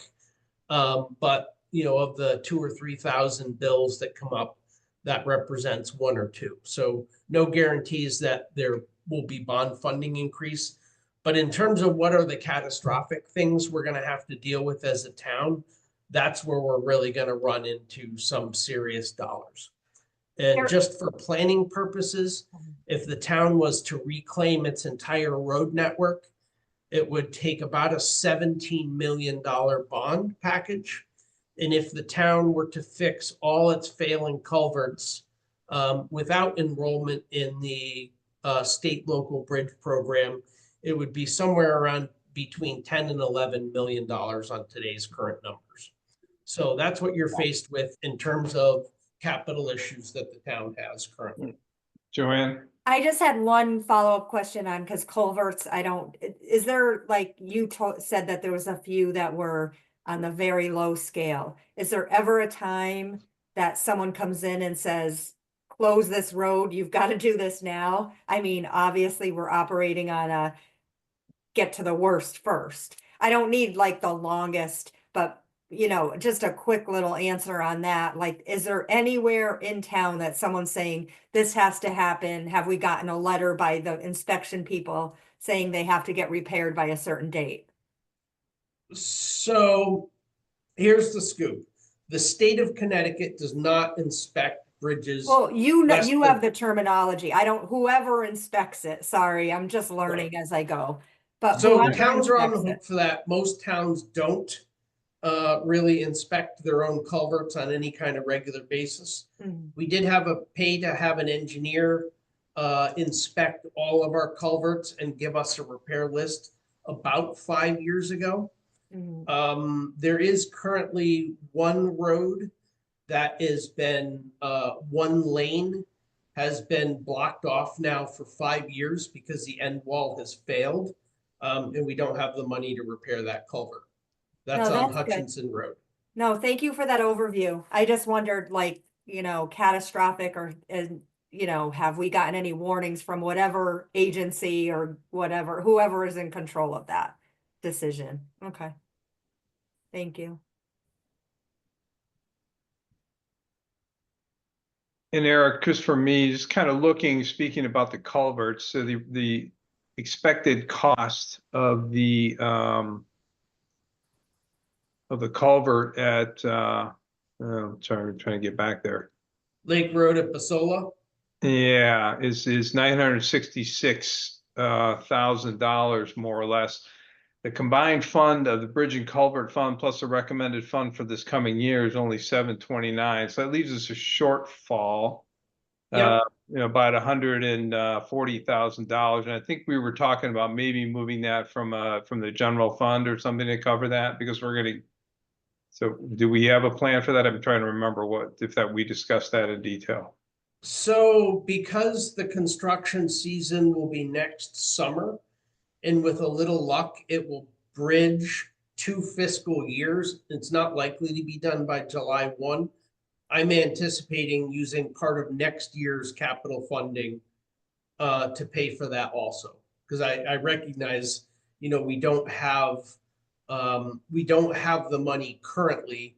We could never budget enough in the last cycles to get to there. So basically what we've done is I've kind of slow walked the design and engineering for that culvert. We've Okay. gotten another extension, which allows us to do the work next year. We'll do Okay. it next summer and we'll bridge one more fiscal year. So we Got can it. pay So, for and if we did a flat funding, it would just about cover it and give us a $10,000 to $20,000 additional. So Correct. the note says here for 2026 construction season, just didn't know if it was only that season. So, okay. All right. So that's the strategy to cover that. Yep. Okay. Yep. Won't leave Unless us. you want to put another 150,000 into it this year, but it doesn't seem like that's too likely to happen. No, thank you for all the explanations. Jay, thank you for all your time and Thank you, Jay. Well, And thank you Eric. for having me and I appreciate the patience with my explanations. It's helpful for all. All worth Appreciate it. it, Jay. Thanks a lot. Thank you, Jay. thank you. And All thank you, right. Eric, You were for good that there. additional information. Have a Yep. good night. Night. Okay, well, if we're done with covering the public works, then that would take us to old business 5A, which is review of budget. I'm sorry, 5B, it would be review of budget to actual. I guess what I would suggest is if there's any specific things we need to take a look at here, if you'd highlight them. I haven't looked at it. If anybody has any questions. Yeah, I've looked at it in detail, just a couple of things, but anything we need to look at? In your opinion? Nothing serious at this point. The only thing we've identified that we will go over right now that we know of categorically is we will go over the maintenance line item for senior transportation because we are looking at a fairly significant expense for one of the vehicles coming up shortly. And we only have about 3,000 left in that line item. So we're gonna go over probably 3 or 4,000 in senior transportation in the vehicle maintenance category. Okay, But nothing we have not touched any, we're not even close to having to take anything from contingency at this point. So overall, we're looking pretty good in the budget. Okay. The only other line item that we know will be over, and it's gonna depend at some point when the actual transition is because the zoning agent retired. And we ended up hiring a zoning agent that had 0 experience with zoning. Because there's just nobody qualified willing to work for, a part-time position at the kind of pay rates that we offer. There is a long transition period between the 2 individuals, the outgoing and the incoming. So we're gonna end up having about 4 months where we're paying both individuals. so you, But you, to do- by transition period, you're talking about an overlap so that you can do on-the-job training, et cetera. Right. Exactly. Yep. Does anybody have any questions for Eric on specifically on the current budget actual for this fiscal year? Not at this time, no. Nope. And I'm happy to share it if you want to see bring it up and look at specific line items. Nope, I'm all set. Thank No, you. I looked Yeah. earlier today, no problem. All Thank good. you. Yep. Good. Okay, well, if nobody has anything further on there, we could go to 5C, which would be the check register, but as I think either Liz or Joanne pointed out, that's actually the old one, so there's probably not much to review there. All set. We'll move Yeah. on if nobody has any objections. So then that would take us, we omitted 5, or the establish the banking relationship with Webster, which will leave us discuss the Board of Ed stiff account request. I thought we had ascertained that there could not be a separate account. Separate Are we stiff onto account. the Have we stiff? gotten past that? Are we on the stiff account thing? Yeah. Yeah. I was only gonna give a little tiny update. I'm the one that, because, they had asked about it. I had reached out to Cheryl and she was nice enough to get back to me. So I'm just gonna, it was in my head earlier. I'm just gonna kind of, Cheryl let me know that she is in favor of them, and has reached out and sent over information of how to establish a stiff account to put their 2% non-lapsing funds in, so that could remain, she's forwarded to them a few times of how to contact the state of Connecticut Stiff Department to have their own stiff account created for that 2% non-lapsing fund. So she thought, I asked her a variety of questions. She told me how the stiff account now is set up for the town, and that's the account that has all of the, 1 second. Obviously has the funds being deposited and withdrawn all the time, like we said, so the balance would vary, the amounts of interest you earn will vary on that. So that was just kind of a little, since the balance fluctuates monthly and our interest earned charges based on the cash needs of the town. So we knew that, we had established that. And then for the AES Capital Fund, because I believe they've talked about that, that account does have its own account currently with M&T, but the finance office is meeting, Eric probably knows this already, is meeting with Webster Bank to possibly set up a money market account and to move the capital items into it, because it's been promised to give the same amount of return that a stiff account does.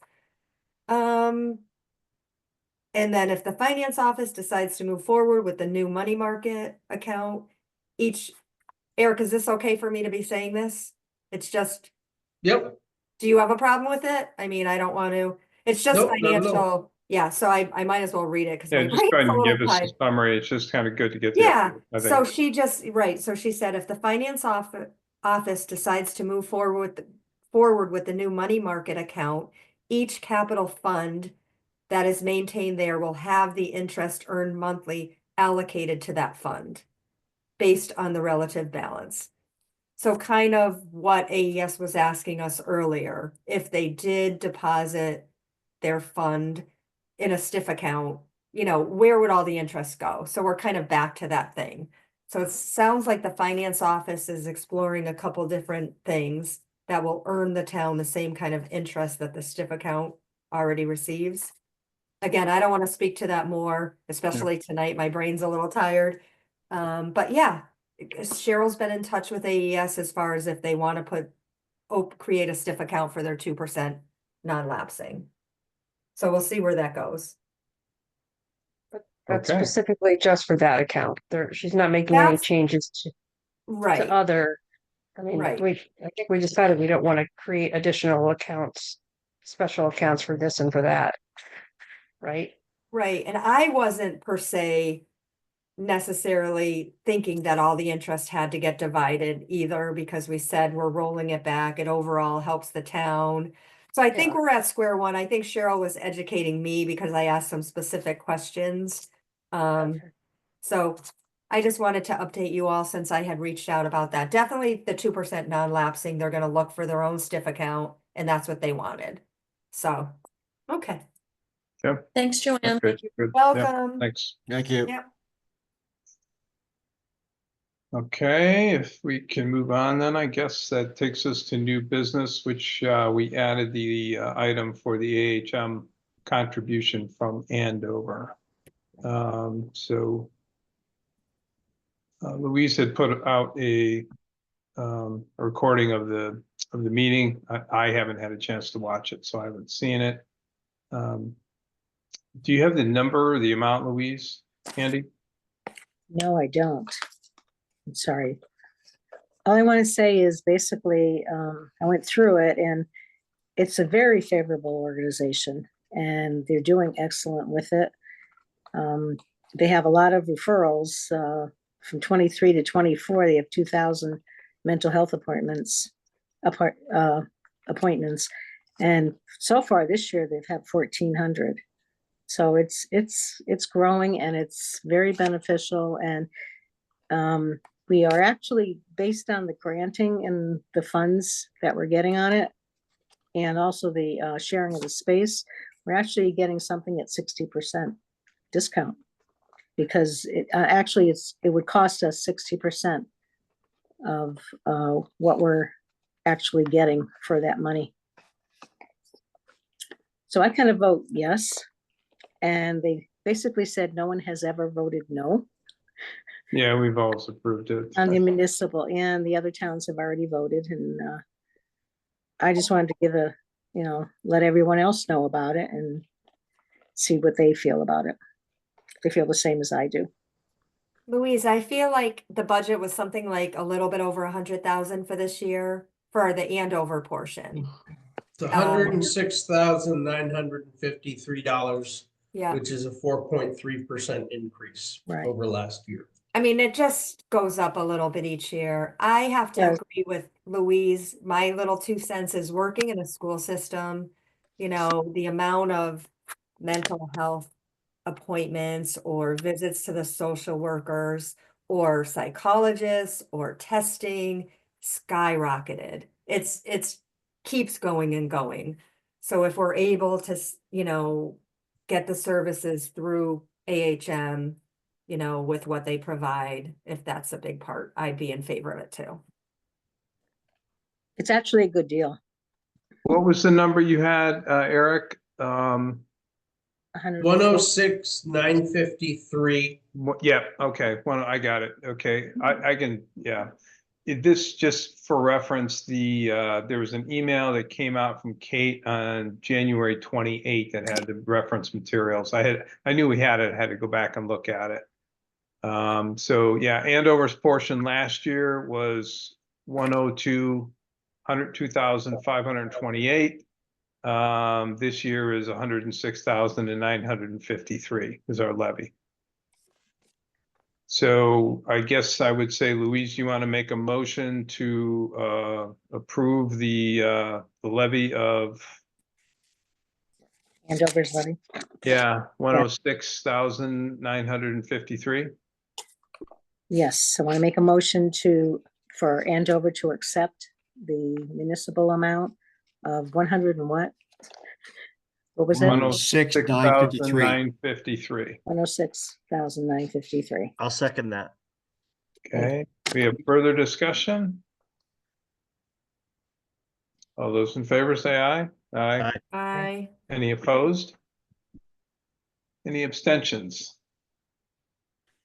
Okay, hearing none, the motion passes. Thank you, Louise. Appreciate your participation and keeping us on top of that.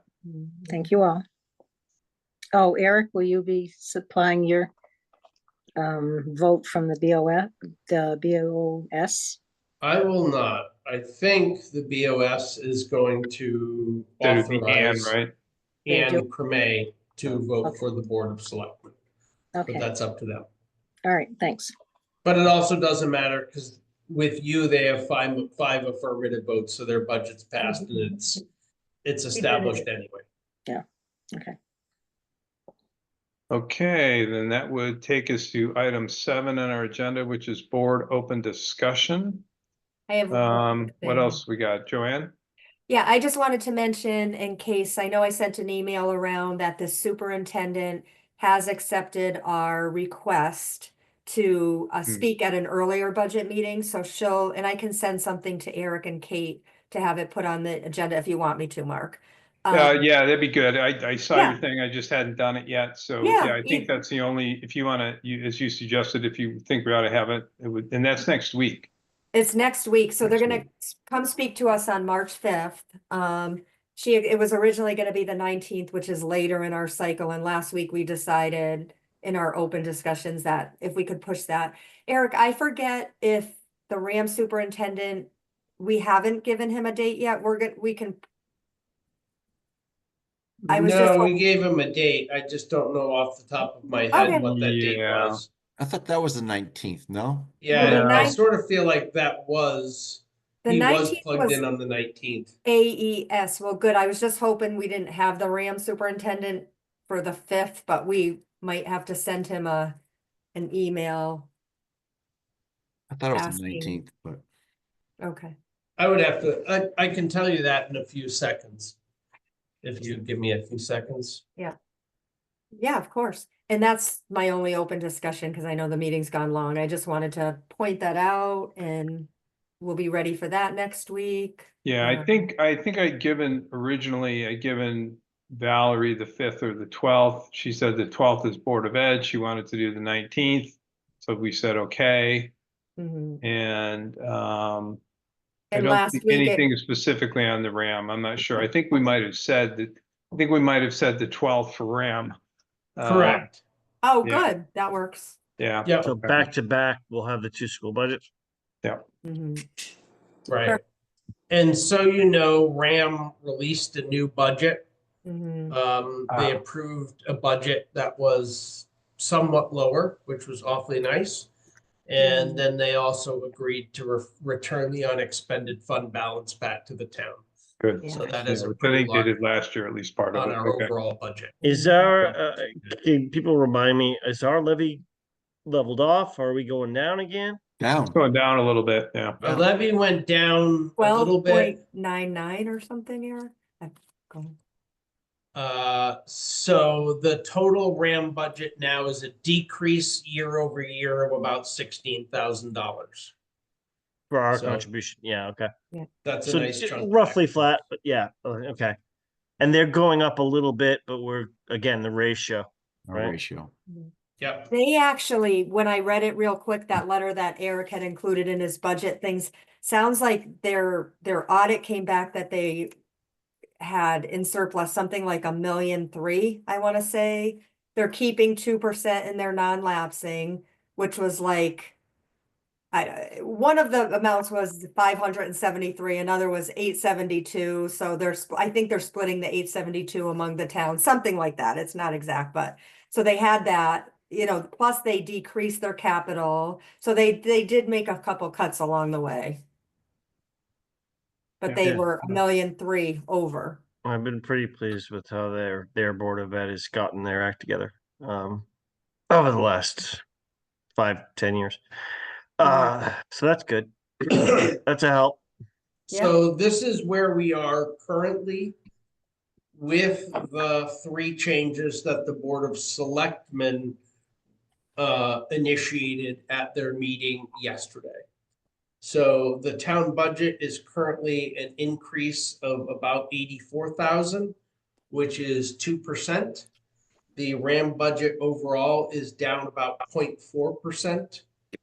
And the Andover Elementary School budget is still up 381,000. Right. So as we know, there is something going through the legislature that may or may not have been fully approved today. But the legislature is giving the towns a method for increasing the or decreasing the depreciation schedule for automobiles. As most of you remember, there was a significant change in how automobiles are valued, which dropped our overall grand list by about 2%. And That looks almost like it's everybody gonna across the restore state too. about half of that. If the Board of Selectmen adopts that. So that would Back to clean. knock the overall mill rate increase down somewhat, but it's still a pretty healthy mill rate increase right now. Okay. So that's where we're at overall. Okay, any other board open discussion on the budget or anything else? I'm No. good as far as I'm concerned. Sorry, I had to move locations. I Yeah. don't know. Eric, if can I- you Oh, either okay. share that updated spreadsheet or post it up on that linked folder that you had it? Yeah, this should be on the linked folder. Well, it wasn't this morning. The last one on there is the one that's dated the 25th, and this appears to be different. Right, yep. There's one for the 20th and one for the 25th, I think were the two. Yeah, I mean, I'll verify that. That's what I've been looking at all day and I didn't think I saw new numbers. Yeah, just the two. I still have it up, so, okay, good. Yeah. All right, well, if nobody has any other discussion, we can move on to correspondence. I think you all were copied on the email from Valerie Bruneau that had the letter from the Board of Ed as well as the copy of the approved budget. Did everybody receive that? Yep. Yes. Yep. Okay. Yep. All right, so no need to read it in here. You've all received it. It's a matter of the record. So, and Valerie will obviously present that next week. Mhm. Any other correspondence that we should discuss? Mhm. Okay, well, we could move into public speak, but I don't see any members of the public still with us. Who's community voice? That's the That's it. recording Sure. channel for the Oh, community voice access, community access channel. The record. usually, Well, you Post- can't see the Usually whole there's- name, so you're excused, Liz. We yeah, can- thank no you. problem. Hey, you gotta ask, right? You got it? Yeah, Yeah. absolutely. I think usually there's more people on the screen, so I don't always see all the names going across and I, Oh, yeah, Working is- sometimes, yeah. Not Voice. many. Okay, before we adjourn, I guess, the only thing I would say is just a little bit of housekeeping for next meeting. Eric, you're not available next week, correct? No, I thought will the be 5th there at the I thought the next 5th you meeting were on the 5th. unavailable. I Huh? will be leaving the day after. I will not be here at the meeting on the 12th. Okay. Ah, But okay. Cheryl will cover for me on the meeting on the 12th. Okay. Okay, I thought it was next week. Is that the thought? Yeah, I thought next week was the week that I was gonna have a challenge, but that may change for me too, so, okay. All right, so next week's not a problem, then, good, okay. Okay, well, if nobody has anything else, then I guess we could entertain a motion to adjourn. make a motion to Motion. adjourn. I can second that. Who was that, Liz? Okay, Kim, Kimberly Liz. seconds. You got it. Is that all I got? Okay, sorry, I was moving the spreadsheet out of the way so I could see. Okay, any discussion? All those in favor of adjournment, say aye. Aye. Aye. bye. Any opposed? No, hearing none, no abstention.